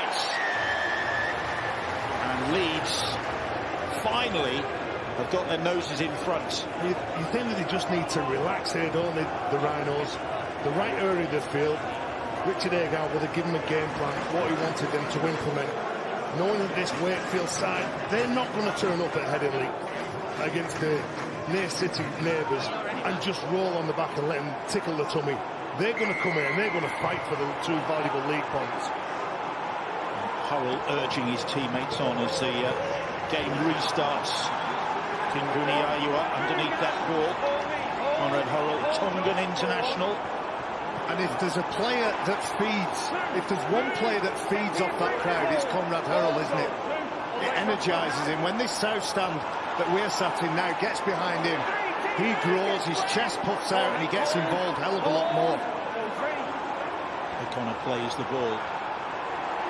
Here is Reece Martin, PNG international. Like I said the other week, when you mentioned Conrad Hurrell, Tongan international, Reece Martin, PNG international, and you think later this year these countries are going to be here, they're going to be taking part in the World Cup. Fingers crossed. Fingers crossed. Everything crossed. As Gale hoists the kick, it's a wicked one. It's a wicked one, and Briscoe is chasing it. And Lee Kershaw relieved to see that one bobble over the line. Well, as that ball went up and there was a cluster of players around it, the Brian Carney theory of dealing with a high bomb there. Yours! Wakefield got away with it. Here is Tinarau Arona now. A former Cook Island international. Tinarau Arona, Chris Green. Now Ashurst. Here's Reece Lynn. Gosh, really put Jay Pitts under a bit of pressure, which strong defence that bit. Briscoe increased with a good tackle, and Lynn gets away from the tackle on this occasion. Follow up by Mellor. 4 tackles gone. The ball with Westerman, so crucial to the effort. Joe Arundel couldn't keep a hold of that ball. A shake of the head because it's in the hands of Conrad Hurrell. Well, just overplaying, then just trying to find some space. Wakefield Trinity, again, it's from strong defence that they're looking to shift the ball, they're looking to offload in contact, try to play over the top of Tanganoa to Arundel. It's one of the few times when Wakefield have moved the ball that looks like a poor decision. Wakefield through Pitts and Westerman on the edges are really causing problems. Just needed to be a bit deeper then. Jack Broadbent. Arundel looking to steal that ball off Broadbent. In fact, I think he told Tinarau Arona to leave the tackle alone. He was trying to get the ball off the Leeds man, didn't succeed. Reece Martin. Now here's Gale, and Leeds with their tails up. Another Gale kick. Hanley is trying to claim it, but another good catch from Lee Kershaw. He's been put under some pressure, hasn't he, Kershaw? And those pinpoint kicks. Yeah, this is where Leeds Rhinos want to be. But I done a decent job. Tried everything, Ash Hanley, to put him off then. The lonely carries these, trapped in the corner, let me tell you. Reece Lynn's got the job. Coming up to the hour mark here, Emerald Headingley, 12-10, Leeds ahead. Monday evening, we look forward to Warrington Wolves against the Huddersfield Giants in front of spectators. Yes, Sky Sports Arena for that one. Other games elsewhere, of course, on Monday evening as clubs look to take advantage of a little bit of latitude in the restrictions and welcome back some supporters. That was a good defensive set from Leeds there, putting pressure on Wakefield, only allowing them to make 28 metres and then making it uncomfortable for Mason Leno when he had to get the kick in. Here is Hanley now. Looking to get on the score sheet tonight, Ash Hanley, because his next try will be his 80th in Leeds colours. But hasn't really had much opportunity tonight. Here's Aletsky now. 30 metres out or so now at Leeds, and here is Gale. Gale back on the inside to Jared O'Connor. 5th tackle. Bang in front of those posts. It's with Sutcliffe. Sutcliffe shakes to put a grubber kick in. Reece Martin goes to the ground, and yes, the referee saw that. Good variation with the kicking game there from Leeds. Luke Gale on the past 2 occasions has put it in this corner nearest to us, the left side as Leeds are facing, and then when the ball is taken and kicked, there's a collision and a penalty. Westerman doesn't agree. I feel like they've got to make, because they're not going for 2 points, they're running it. Oh my word. Kind of nonchalant that was. Gale collected. Here's Jared O'Connor. Cruz leaving now. Aletsky. Oh, strong drive from Aletsky. He's over the line, but Wakefield managed to hold him up and drive him back. But he rocked Tinarau Arona back with that charge. Lehman gets the pass away. It's Hurrell once more. Hurrell this time, and Briscoe finishes in the corner. Did he find touch, Luke Briscoe? Or did he manage to get that ball down? If he did, it's a remarkable finish. Robert Hicks reckons it's a try. I think he's got it. This is a huge finish. Like, you look at the pressure that he gets here from the defender to stay in the field of play.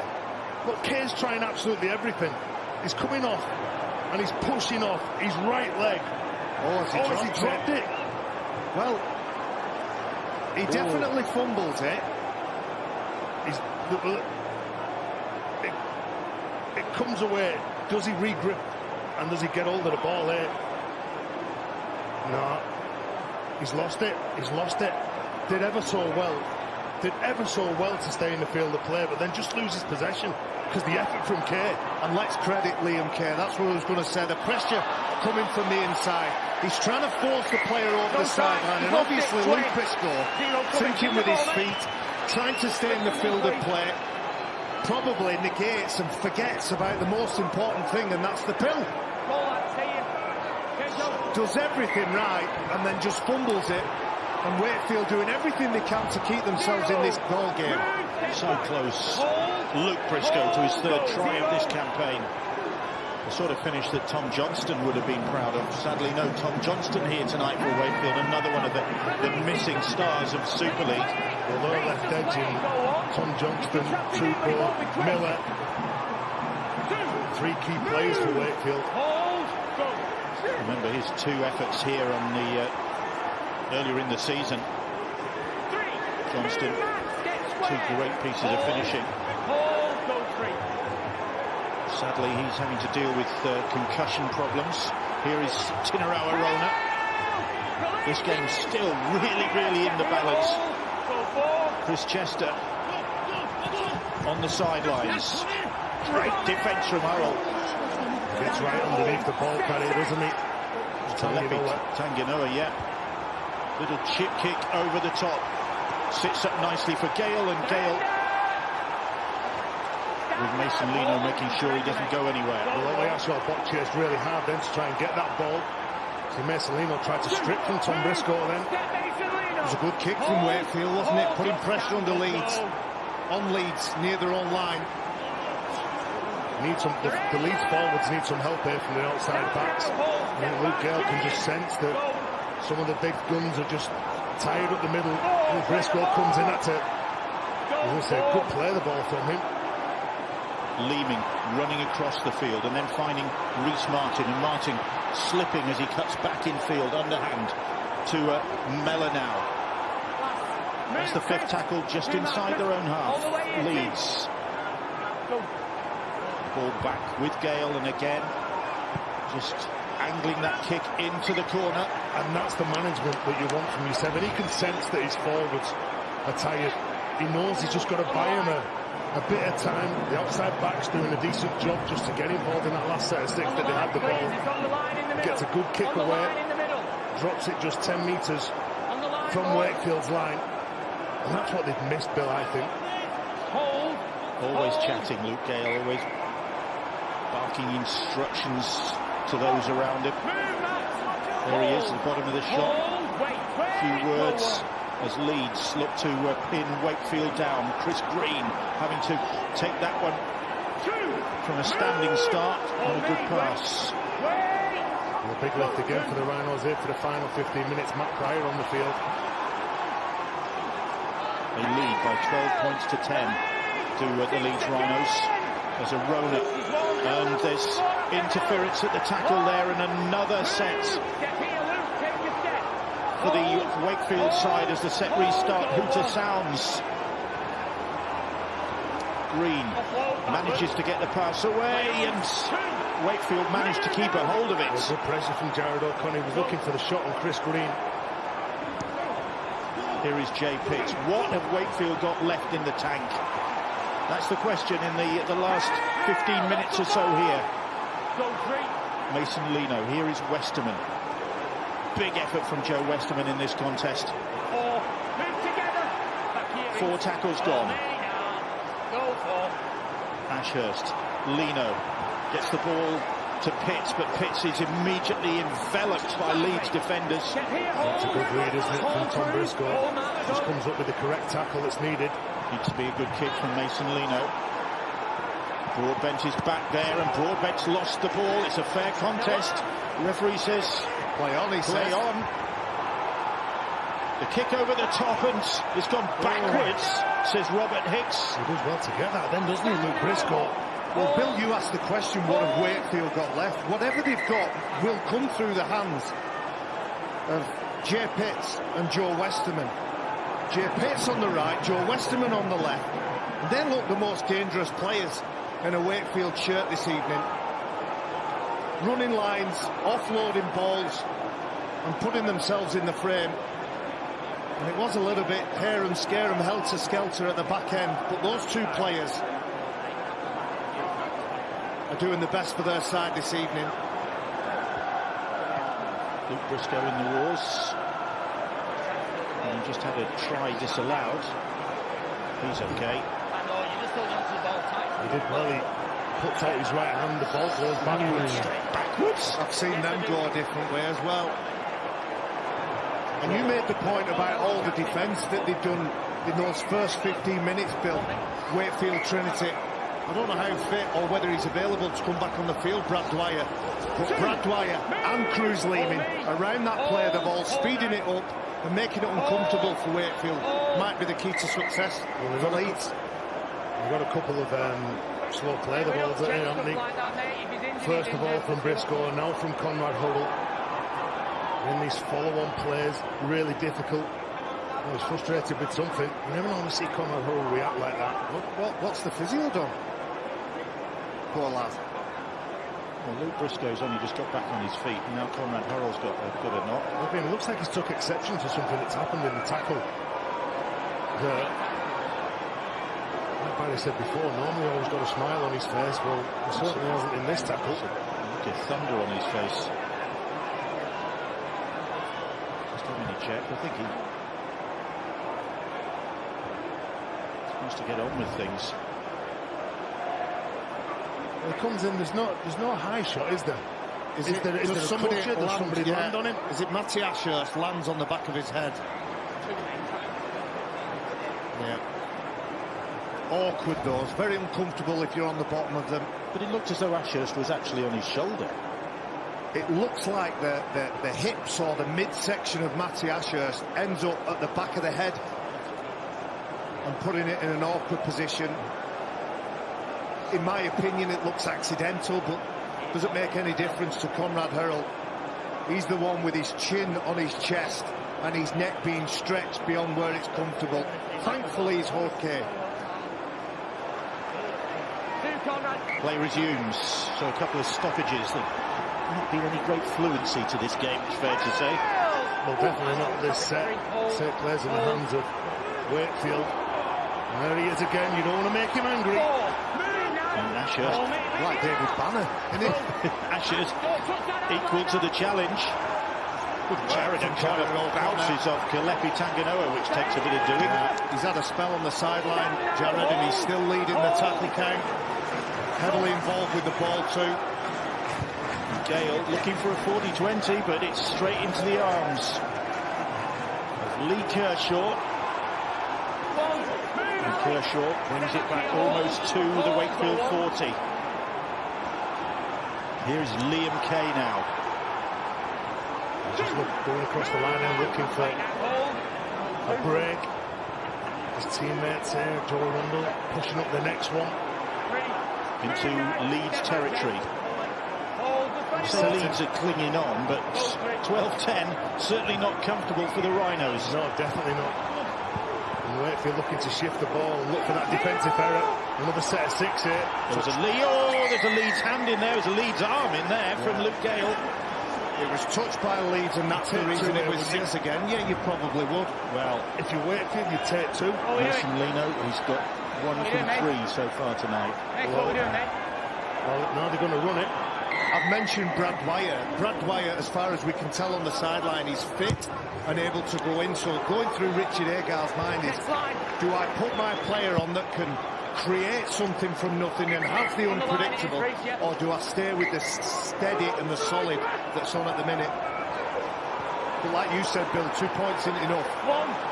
And they're backtracking now. They're on their own try line as Jay Pitts plays the ball. Ashurst gets the pass away to Max Jowett. Jowett deputising in the halves for Wakefield tonight. Ashurst on and knock on from Chris Green at the play the ball. Well, Chris Chester knows second halves haven't been their forte this year, but on the second play, making the mistake, I'm so disappointed. When you get into the area that you want to be, you want to spread the defence with your attacking shape. So Leeds was going to strip the ball with Chris Green. You could see that when his teammates fell off the tackle. Briscoe clung onto it. Leeds looking to relieve the pressure here now. Magic weekend continues in the NRL tomorrow, 6 a.m. Sky Sports Arena. You can see Canterbury against Canberra. That's followed at 8:30 by Cronulla against South Sydney, again on Arena. And the third game features the Sydney Roosters and North Queensland Cowboys. Sky Sports Arena, 10:45 a.m. for that NRL Magic Weekend action. Coming up to the last 10 minutes here at Emerald Headingley. Leeds holding on to a 12-10 lead. Fifth tackle. And the ball with Gale, and Gale looking to put Ollie Ashall-Bott under a bit of pressure at the back, and Reece Martin there to make the follow-up tackle on the Wakefield fullback, and Liam Kay picks up from a quick play the ball and makes good yards from Wakefield. It's an attacking kick. I thought that kick would have gone over the sideline then from Luke Gale. Need to just slow it down. Brad Dwyer on for Leeds.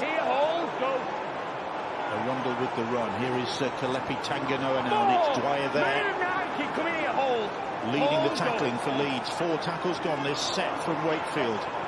Mason Lino back to Chris Green, and that's just inside Leeds territory as Robert Hicks calls 5th tackle. So Wakefield really struggling in these last few minutes. It has been a massive effort from them. Have they got anything in the tank to mount a last assault? He's pulled up here, there's an injury, or he's got cramp, Jack Broadbent. What a kick from Mason Lino. It just moved away from the fullback Jack Broadbent at the last second. Hanley plays the ball. Here is Luke Briscoe now. Just having a bit of treatment. The fullback. That's gone forward, says the referee. That's Leeds again coming up with the error. Well, both sides are inviting each other in. He's under some pressure, Brad Dwyer, from Tinaru Arona, from the marker position. He wants to pass that. He wants to get it off the floor, but there's a Leeds player in the way, and it ends up behind Tom Briscoe. Every decision now in attack and defence for both sides crucial. Referee calls held. Chris Chester on the edge of his seat up in the stands. Westerman takes it to the Leeds defenders. Jared O'Connor in there. Matt Pryor. Here is Jowett. Ashurst. Solid defence from Reece Martin and Brad Dwyer for the Rhinos. About 15 metres or so away from the Leeds line, and it's Westerman. Westerman pulling the strings for Wakefield and taking them closer to that Leeds try line. Josh Eaves, Mason Lino now. Lino to Jowett, and Jowett ducks under the tackle, but Sutcliffe makes the tackle to stop his progress. On the last, Mason Lino kicks cross field. Strong kick, batted down by Kershaw. The ball still loose. Tinaru Arona trying the acrobatics. Couldn't get it down. Big tackle. I think it's Tom Briscoe. Leeds made the mistake here, Barry. Ash Hanley goes up for it here. Is it Kershaw? Yeah, Kershaw makes it. He's gone for first knock on. He's given the ball here to Wakefield. He scores that, doesn't it, Arona? Michael Carter, head in his hands. Well, they've got a call that's gone for him here, Wakefield. Big call that. Tinaru Arona on the wing a few moments ago, trying to Johnston it. Now back in in the middle of the field. Josh Eaves, and Eaves will try and pitch one, and Eaves somersaults his way over the try line, but he's held up. Time off, mate. I've got no try. I lost the ball for a second, so just see me pick go I think it's down. Broadbent and Dwyer Barry that's involved in this. He just pumps it to go open. Thinks, no, I'm going to go for it myself. Josh Eaves has had a solid game, hasn't he? He does everything right. He's clamping the ball to his chest, Brad Dwyer. And you're right, Bill, he rolls over with him. Not at any point is he allowing Eaves to get away. That ball is on the chest of Eaves, but it never leaves the chest of Brad Dwyer. Well, Brad Dwyer would be thinking here, what would I be doing if I was the hooker? I'd be going. So he was aware of the danger from Josh Eaves. Like I said before, Bill, he wants game time. He's come to Wakefield. He's 24 in October. He doesn't get that ball down. Now, where is Joe Westerman for Wakefield?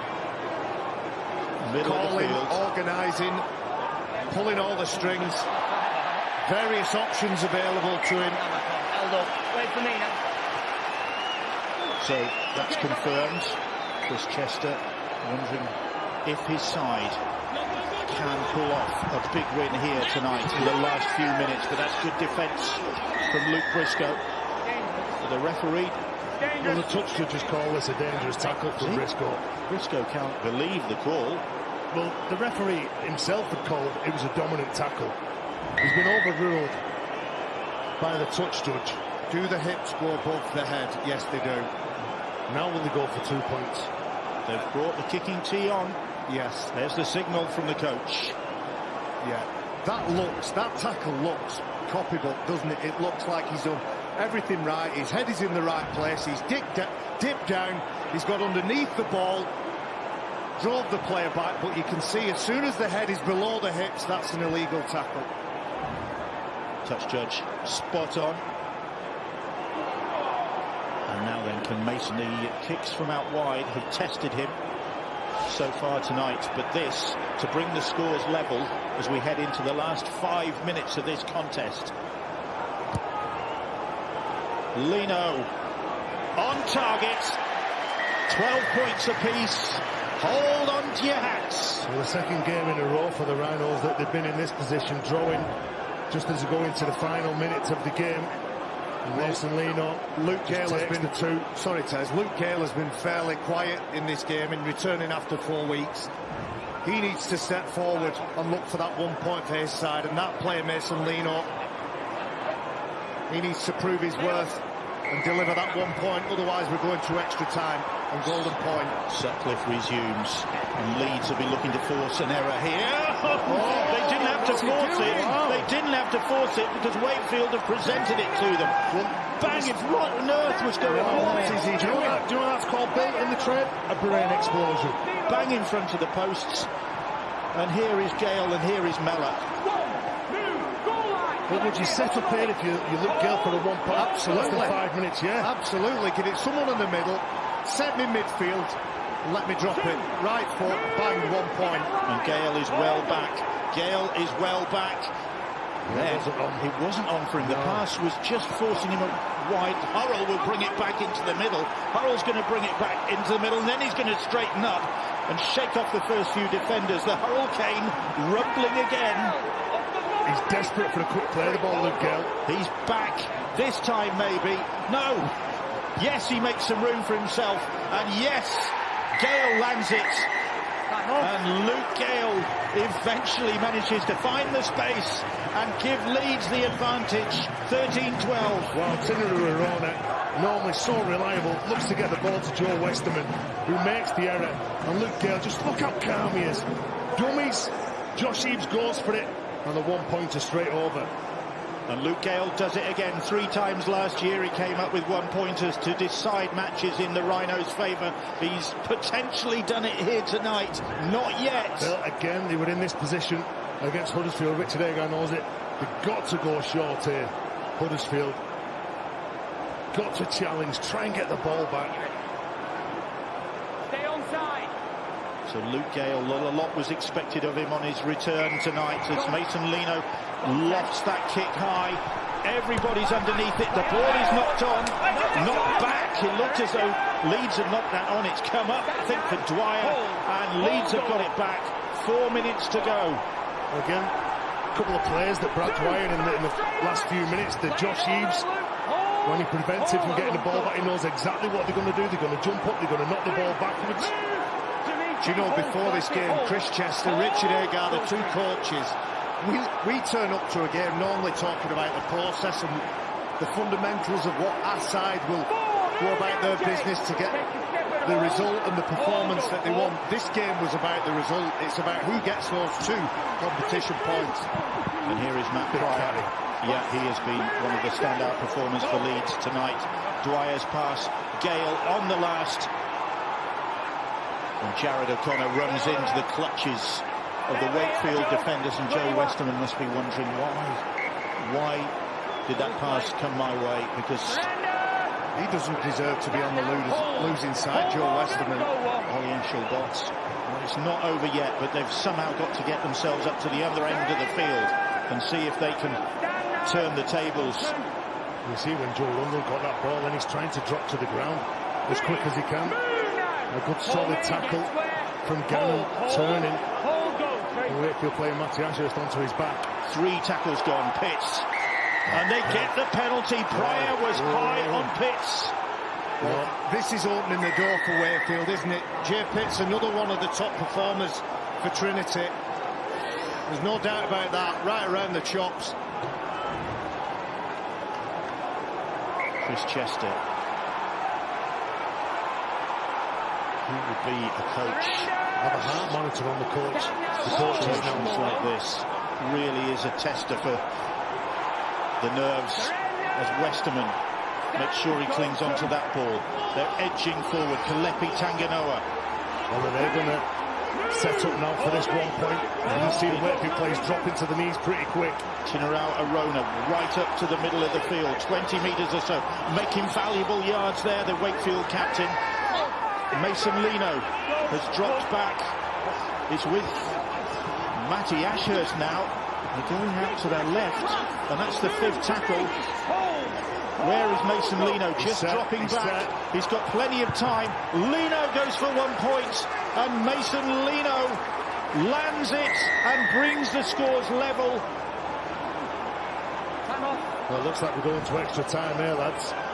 Mason Lino gets the ball, strikes it well, straight between the uprights, even with pressure from Brad Dwyer. Well, the 2 number 7s have stepped forward for their respective sides, haven't they? First it was Luke Gale, and then to the delight of Chris Chester, Mason Lino levels this game up with just over a minute to go. Is there yet more drama in this contest, or are we going to golden point? Reece Lynn solid under that short restart. See, you go longer. You don't have to get the ball back. It's a gamble. If they don't get the ball back, they've got to defend. They can give up some meters. Wait till they get any quick play of the ball. They can have another crack at the 1 point. It's still a possibility for Trinity, and that looked high. It's Briscoe on Josh Eves. Can they get within range from Mason Lino? I tell you what, that one he's just landed looked, that would have gone for some distance. That's the thing. He is from long distance, but Dwyer quickly up on him. And the chance is gone, and it's almost come for Liam Sutcliffe as a stray pass, and it could come for Leeds yet. Well, Luke Gale's pointing him to the middle of the field. He's screaming at his team to get forward here. Ollie Eschelbot trying a really ambitious pass, and Gale might yet get the opportunity. Or will it be Brad Dwyer? We've seen Dwyer land these decisive ones. It's going to be Gale surely. He's pointing. Gale wants the cover. Gale with the drop goal. It's charged down by Max Jowett. It comes back to Gale, and there's the hooter. It's still on the last. It's with Briscoe. Briscoe tries to offload, clings on in the end, and we are going to extra time. And Richard Agar rethinks what might have been. Chris Chester likewise. And Luke Gale couldn't find the space to work the opportunity. Neither could Mason Lino. We expected a close contest, didn't we? And it's up to Luke Gale now and Mason Lino. Right, who's going to direct the side and what's going to happen? You're going to toss the coin. He's away, so he's going to call. The winner gets to choose to kick or these ends. Caleb, right, what do you want to do? You can receive. Which way do you want to run? You want to run that way. You're going to kick that way. Well, Leeds have got the better form when it comes to golden point contests. Ian Proctor points out. Wakefield lost in golden point to Hull last season. And Leeds beat Castleford in 2019 and Huddersfield last season. But then again, Leeds lost by 1 point to Huddersfield last time out. You're right, Bill. It wasn't in extra time that no, match. but it's still on the heater, wasn't it? Yeah. Nerve-wracking enough. Yeah, there was a couple of shoddy drop goal attempts, but my word, it's tense. Tell you what player won't be on now, lads. Tini Ruarona on the second player, giving it to Joe Westerman.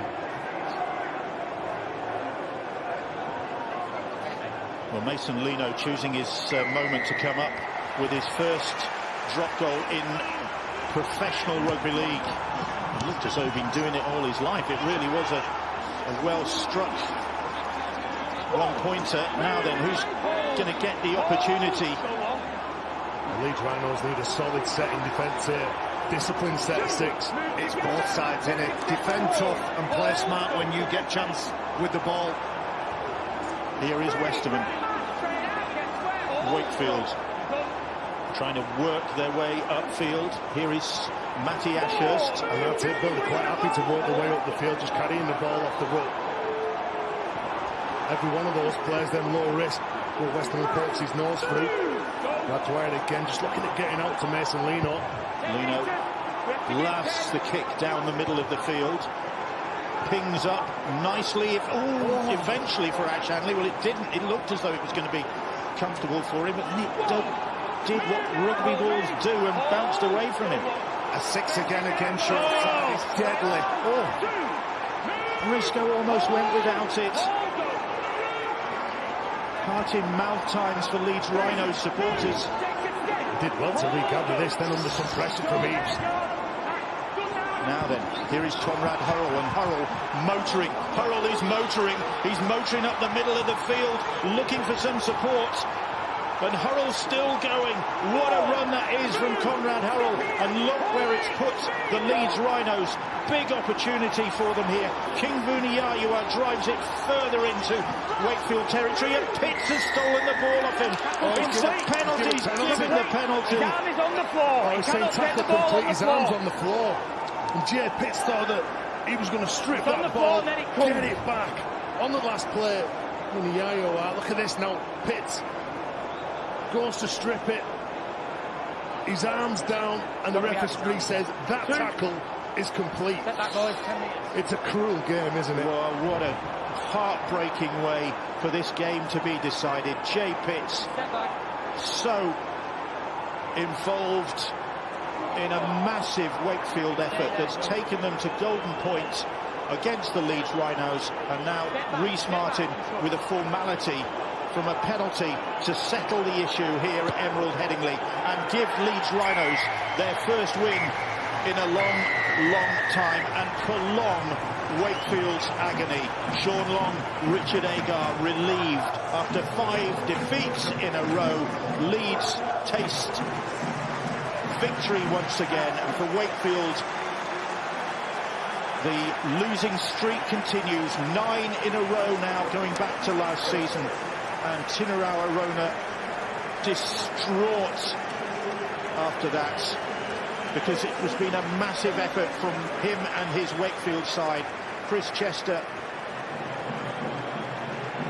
brewing maybe 1 or 2 rushes of blood from his side, but Wakefield just in the final seconds, giving away the penalty. And it's a fair call from the referee. Well, he got it right, Robert Hicks. I believe. I think it was a courageous effort from both sides. And Conrad Hurrell, he's been quiet in this game, and like Barry said before, he just wants early ball. You can see that he doesn't panic. He's looking, and he's got to get back to centre field as quick as he can. He's looking to get down, and all of a sudden, Brad Dwyer comes rushing in. Jay Pitt's there.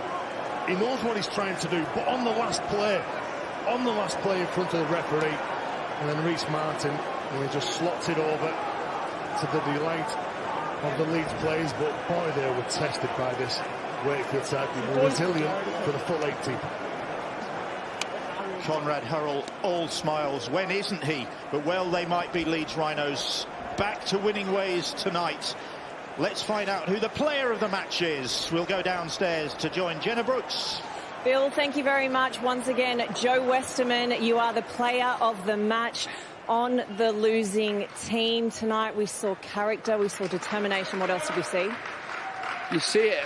I said it last time, and the stuff we're doing through a week, the coaching staff, we're doing everything we possibly can. And to finish a game on a decision like that, yeah, it's a tough one again for us to take. But again, we're playing as effort's outstanding, but just got to be a bit better in some aspects of the game. You mentioned that decision at the end there that cost you the game. What did you make of that penalty? I think it's a 50-50 decision, and it's not what you want to see to finish a game. You don't want to see a game finish like that. I just think I thought we were all right, but can't go against referee. How does this team get their first win of the season? Because week after week you are so close. That's what I'm saying. Through a week we're doing everything. Coaching staff's been outstanding. We were buzzing going into the game, and again we get a decision, and effort's there, but we've still got to be a bit better in as individual knock-ons and where we're finishing ball up. Tell me a little bit about your coach, Chris Chester, this week spoke to the media and said that he was unsure about his future. Would you like to see him continue on as head coach at Wakefield? 100%. I don't think people can see what's happening in the camp. From the top to the bottom at the club, they're putting effort in, and I think, like you say, they're doing all they can, and the stuff what's happening in the field, but they can't be. It's not their fault, so we've just got to keep working hard, and they're working hard, and we've got to somehow stop these little errors that's in his game to get the win. Well, Joe Westerman, congratulations. You are the player of the match. Bad luck on the result today. Thank you for talking to us. We'll bring in Richard Agar, the Leeds Rhinos head coach. Second win of the season. Tell me right now, how much did you want that win? How much did you need that win? Well, I thought as players worked hard for it. I thought we did some really, really crazy things in there, particularly with the ball. But I thought we defended pretty well throughout, apart from the first try that they scored. We sort of gifted and won on the knock-on, but I thought generally we defended all right. As effort and as commitment defensively, I was really happy with. But yeah, again, we did some really crazy things and some really careless things with the ball as well. This week you spoke about senior players needing to stand up. Did you feel they stood up tonight? Yeah, I did. I thought collectively they did more, and we spoke about it at half-time again too. The need for that. Again, we got bent apart and pulled apart a little bit as a team throughout the contest with a couple of changes there. But yeah, I thought they stood up well, and big play from Conrad to get us down the other end of the field in what were a contentious decision, I suppose. But I think that's what that new law is doing. In the sport, we had one at Huddersfield towards the back end of the game in very, very similar situation. OK, second win of the season. How do you build? Get a consistent lineup and get some, more senior quality back in our team. There's a little bit cavalry back next week with Richie Myler and Zane, and that'll help us. But as I said before the game, we can't expect a couple of blokes to change. We still think we've got a lot of improving to do individually and collectively, and you could see that tonight. Again, I don't think we lacked any sort of effort, but we did some really dumb things out there. Well, Richard Agar, you got the win, so congratulations. Thank you. Thank you. Cheers. We'll bring in Chris Chester, Wakefield Trinity head coach. The effort once again was there for the first time this season. You led at the break. Where did it go wrong? Start of the second half, we spoke about You know, the yardage errors. I think we incomplete the first two sets in yardage and given some field position and come up with some poor reads defensively. Your take on that decision right at the end that cost you the game? I'd rather not say on here. You know, proud of the boys, proud of their efforts tonight. I thought we were unlucky. I thought we played really well for 80 minutes and, you know, couldn't be prouder of them. Again, you came up short. You're still without a win this season. This week you mentioned pressure and that you didn't feel any pressure, but it has to be mounting, Chris. No, I don't feel any pressure at all. You know, these guys are giving everything they've possibly got and, you know, come up short again. Well, I watched the players with you tonight. They're all in full support. I asked Joe Westerman. He wants to see you back here next year. So you've got your players, you've got the dressing room. That's never in doubt. That's nice of Joe to say that. Yeah, I've got the backing of everybody. I've got the playing group and the people above me. You know that effort was first class tonight from the boys, and you know, golden point just went away. You know, we had a couple of opportunities, I thought, but just came up with some poor decisions. Thanks for talking to us. Well, for the 6th time this season in the Betfred Super League, Chris Chester walks off with his side unable to claim a victory. 6th consecutive defeat for Wakefield. They remain winless on the Betfred Super League table. Just confirmation of the final score, that late Luke Rees-Martin penalty, giving the Leeds Rhinos a 15 points to 13 win over Wakefield. So the Leeds Rhinos move up into 8th with just their 2nd win of the season. Both have come against Chris Chester's Trinity. And Wakefield with plenty of work to do. Michael Lawrence, studio guest with us here at Emerald Headingley alongside Phil Clark. You got to have some energy left for Monday's game against Warrington. You tackled every tackle in that game. You caught every ball. I've never seen a studio guest with so much energy. A wonderful game to keep us all, I suppose, entranced till the very last minute. Yeah, it was fantastic. It was a great contest. You could see the commitment and effort from both teams, and yeah, it came down to the wire. And yeah, obviously a decision at the end from the ref, which obviously tipped the game towards Leeds. We'll have another look at that. It was 10-6 at half-time. Phil Clark to the Wakefield side. Chris Chester bemoaned their start to the second half, where they had plenty of defence to do. Well, they're probably self-inflicted, wasn't it, with some of the mistakes. But look at that. I mean, if I was a Wakefield supporter, I'd go away feeling as though, in a way, my team have won here tonight. The defensive effort, don't forget they were down. I mean, at one point they had the 4th-choice fullback and the 4th-choice hooker playing. And even he was replaced when Ashes went there. But the commitment to defend was so admirable. And they did really well here against Leeds. But when it sped up, Leeds Rhinos, they scored through Conrad Hurl. 54th minute, 12-10 they go in front. This, you maybe felt, could have been a sin binning as well? Maybe so. It was a suspect challenge, but obviously Wakefield got the 2 points and obviously nudged in front. Well, that brought them level, actually, on Mason Leno's penalty, 12-all on the 74th minute. The lead was taken then by the Leeds Rhinos. Tinarona. Phil, you weren't so critical. No, I wasn't. I mean, the pass didn't come off, but you want to be entertained and you need to take some chances if you're going to win a game. Wakefield took a chance and it didn't come off for them, but I like to see sides trying to attack. Unfortunately for Wakefield, Luke Gale's quality with that drop goal was too good. With minutes remaining, Mason Leno then knocks one over, locks us up at 13 points apiece. Then we go in to golden point extra time. Conrad Hurl's break, I suppose, was the one that set it up for Leeds. Definitely. He's been pretty quiet all game, and then he came up with this massive play at the end, and I think this is what turned it. And I think King got a carry after this, and that's when the one-on-one strip came.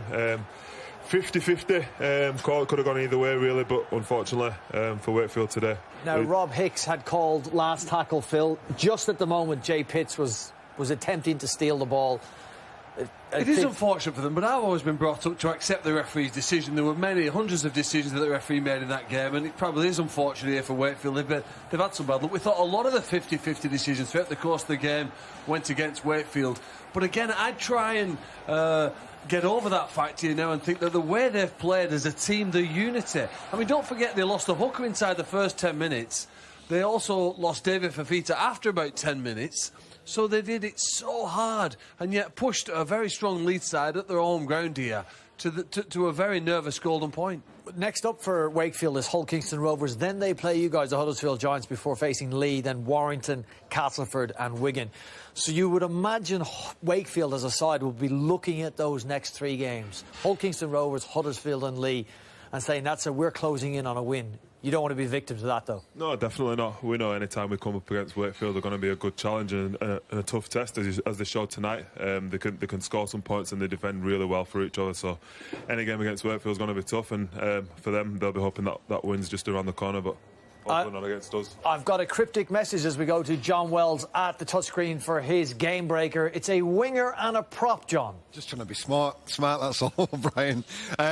Yeah, fantastic end to the game, wasn't it? And as always, I'm trying to look a little bit behind, a little bit before the run that everybody sees and try and find a why behind all that. And I've come up with Ash Hanley. There's a run here off the ruck. It's just after Briscoe fumbles with that ball. But have a look what he does. Takes this carry on the advantage line, contact, fight, and at this point now, he's on his way up. He has won that ruck. The net effect of that, it opens up this side of the field here. That's the winger, right? Now the prop, because none of you picked this. Have a look at this. This, who's just about to take the ball here, is Nikolai Ledsky. He fires out a 10-metre cut-out ball. Now, listen, I know all players these days are athletes and they're all highly skilled. But to do that, we just seen what Tinarona tried to do a couple of seconds before. And we know the way that run ends and we know what happens in the next tackle. But you take that back and you go, right, there's a very young man who's making his way in the game, who comes up with a clutch play off the back of Ash Hanley, who's not played much rugby either.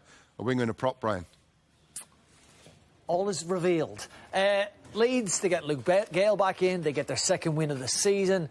You would hope over time, if you're a Leeds Rhinos fan, you'll see Jack Walker eventually come back inside, Robert Louis come back inside. Harry Newman is close, we believe.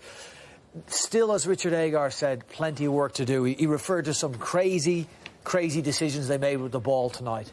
Yeah, definitely. I think they can be a lot better with the ball. I think the attack needed to straighten up and be a little bit more direct, especially down in good ball, and they'd have caused Wakefield a lot more problems. But as you said, Richie Marley and Zenta Tavano are back next week. They'll continue to improve all season. Oh, they're going to have to improve, Phil, as well. If you look at the Leeds Rhinos' upcoming fixture list, it's Hull FC, Castleford, St Helens, Catalan and then Salford.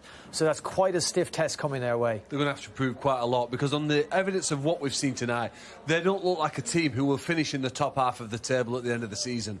They might have some people coming back, but there doesn't seem to be much connection in their attacking play. The defence has been very good this season, and they do try very hard. Morgan Gannon's a fantastic young prospect, but he's only 17, so it's going to be about 5 years before we see him win Man of Steel award.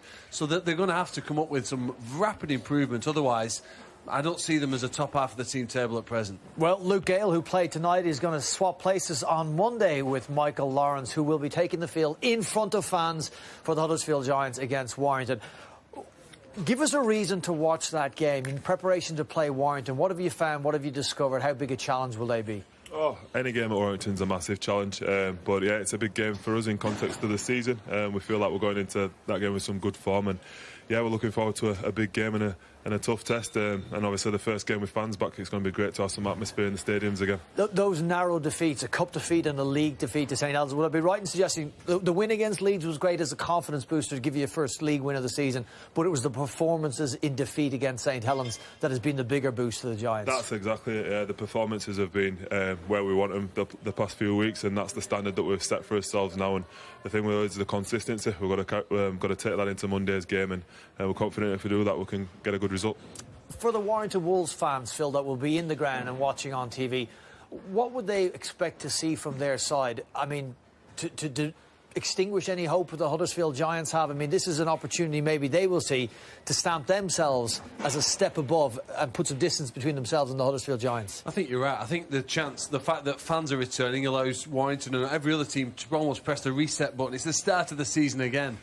And I'm 50 years old on Sunday. The greatest present I could be given, The greatest present It's a ever. Wigan to win. go to a game and with fans again, and that's what's going to happen this weekend. Sorry, say that again. No, you can forget it there. You can answer your own questions with that one.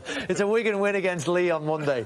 Why did you start laughing at that? Just go back, because on the fans coming back in. You played your first game with no fans. I think it was here at Headingley. It was a very strange decision. In some ways, I'm sure you've got used to having no fans in, but it's not something you want to be used to for long. No, that's definitely sure. Definitely the one. Yeah, it was weird when we came out last July and there was no fans here. So yeah, to have them back on Monday is going to be great. Just to have that atmosphere and that buzz. That's what you live for when you're a player. You live for the fans and you feed off that, and it's going to be great to have that back. Has being able to hear opposition teams and your own team clear and opposition calls, has that made the game in any way easier to play?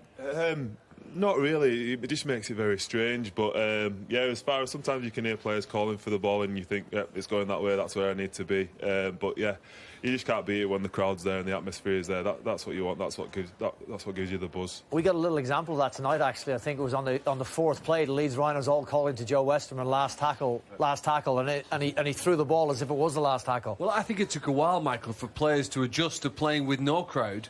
It might take a while, or it'll be a different experience again now, having had a year without people. The atmosphere, feeding off it, be able to cope with the pressure, and that's, I suppose, what everyone will enjoy with next week. Well, we all look forward to that on Monday. We thank Michael Lawrence, who was our guest here today at Emerald Headingley Stadium. Here's a reminder of what we've got coming up for you here on Sky Sports. We've got days 2 and 3 from the Magic Round from the NRL. Tomorrow it's Canterbury, both of those desperate for a win. It all starts at 6 a.m. That's followed by Cronulla, South Sydney, and the day is rounded off with the Roosters against the Cowboys. 10:45 a.m. for that.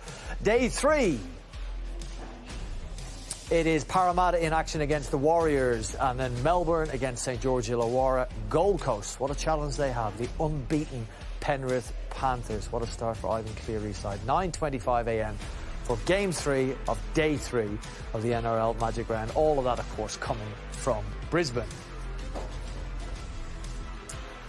And then we will be back on Monday from the Halliwell Jones Stadium in Warrington. The return of supporters to Super League grounds for the first time in a very long time. 7 p.m. on Sky Sports Arena. We'll see Michael Lawrence and Ian Watson's side look for their second win of the season against Steve Price's Warrington Wolves.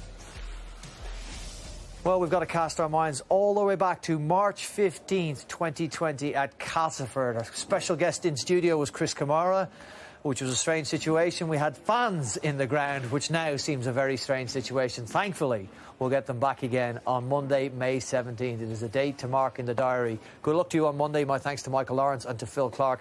And we'll see you on Sky Sports on Monday for the return of fans and the return of the Betfred Super League. See you then.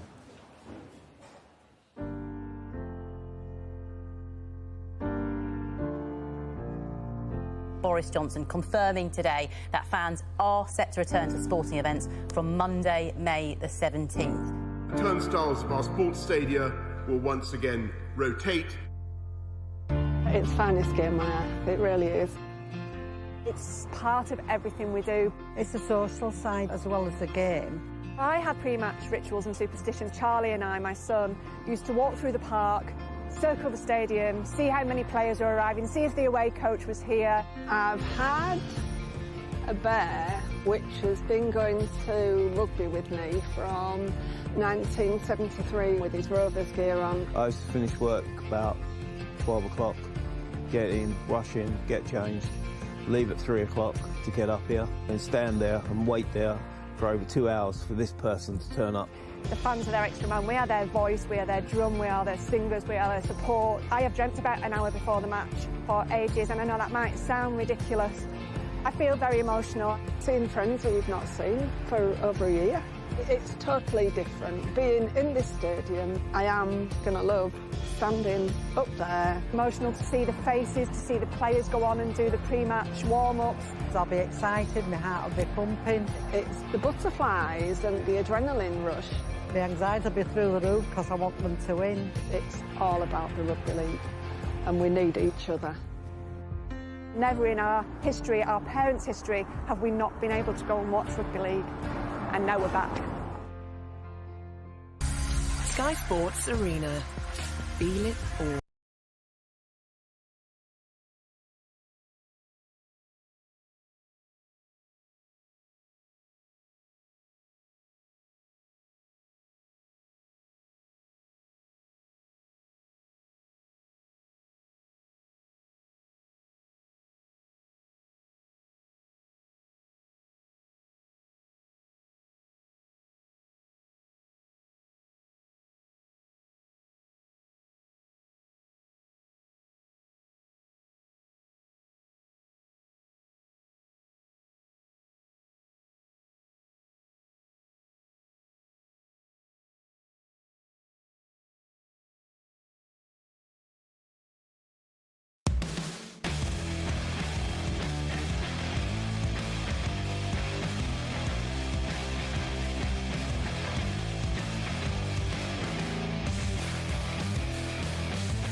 Welcome to the Mobile Rocket Stadium, Wakefield, where the latest round of the Betfred Women's Super League gets underway this lunchtime, and we've got a West Yorkshire derby in prospect as the Leeds Rhinos, defending Super League champions, take on a Wakefield Trinity side yet to win this season. Will it be mission impossible for the Wakefield Trinity side? We will find out right here on Twitch. We're live from Bellevue for the Leeds Rhinos against Wakefield Trinity.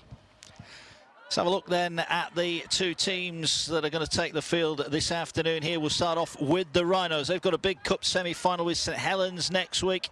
They choose to rest the reigning Woman of Steel, Courtney Winfield-Hill. She misses out from the side that thrashed Bradford last weekend. Prim is self-isolating and Akwiwu is injured. So they go with Beavers at fullback, Moxon, Kerrigan, Goldthorpe and Powell in the back line. Hannah Butcher's partnered by Tasha Gaines at half-back. Up front, Johnson, McCallion, Oldroyd, Stavely, Frayne and Hornby. And on the bench, it's Robinson, Murray, Johnson and Hume.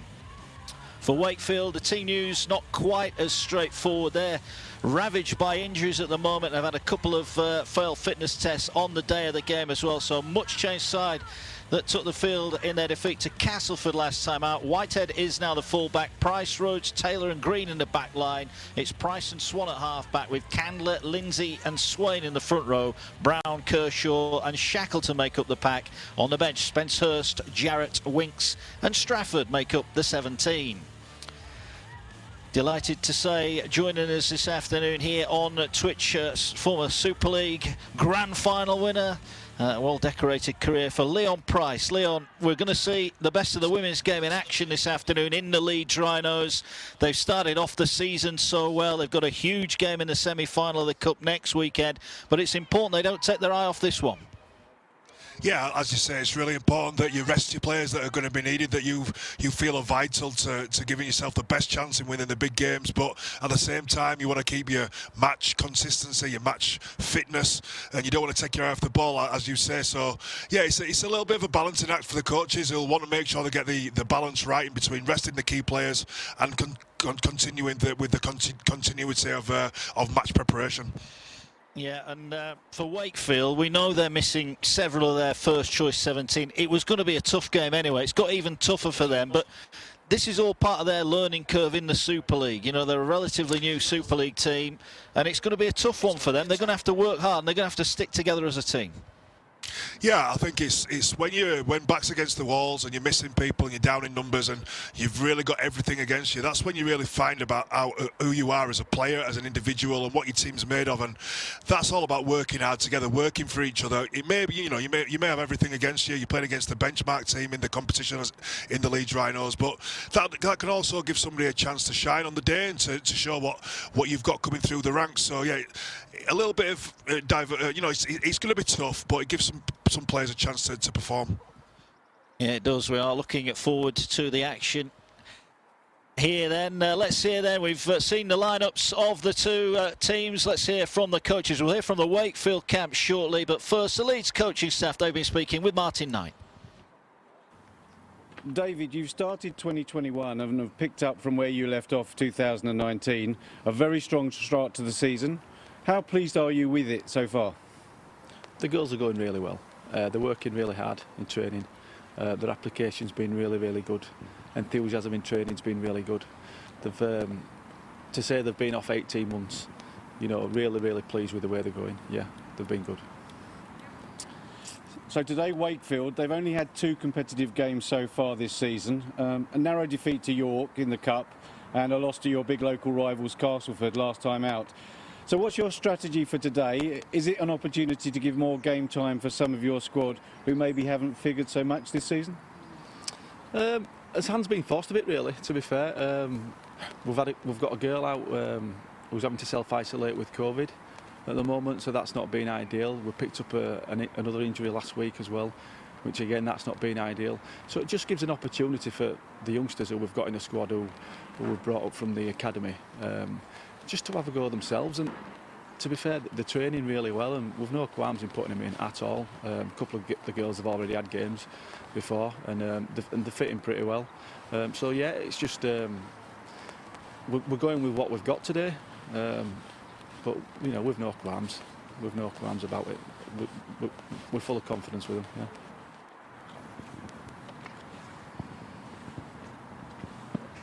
Okay. Liam, a narrow loss in the Cup to York and a defeat to a very strong Castleford side this season so far, but it doesn't get any tougher than reigning champions Leeds. How do you approach today's game? How do we approach today's game? To be honest, we've just been looking at the bits and pieces that we can fix up. We weren't far away against York at all, to be honest, and for long periods of the game against Cass, we weren't far away again. There's not much difference in our team to those sort of teams, to be quite honest, apart from errors. So we're sort of focusing on, you know, looking after the ball a bit more and taking it to them and just concentrating on the things that we can do right, to be honest, rather than the opposition. So do you see weaknesses in Leeds' side, or is it a matter of concentrating on the basics and then building from this into the season in general?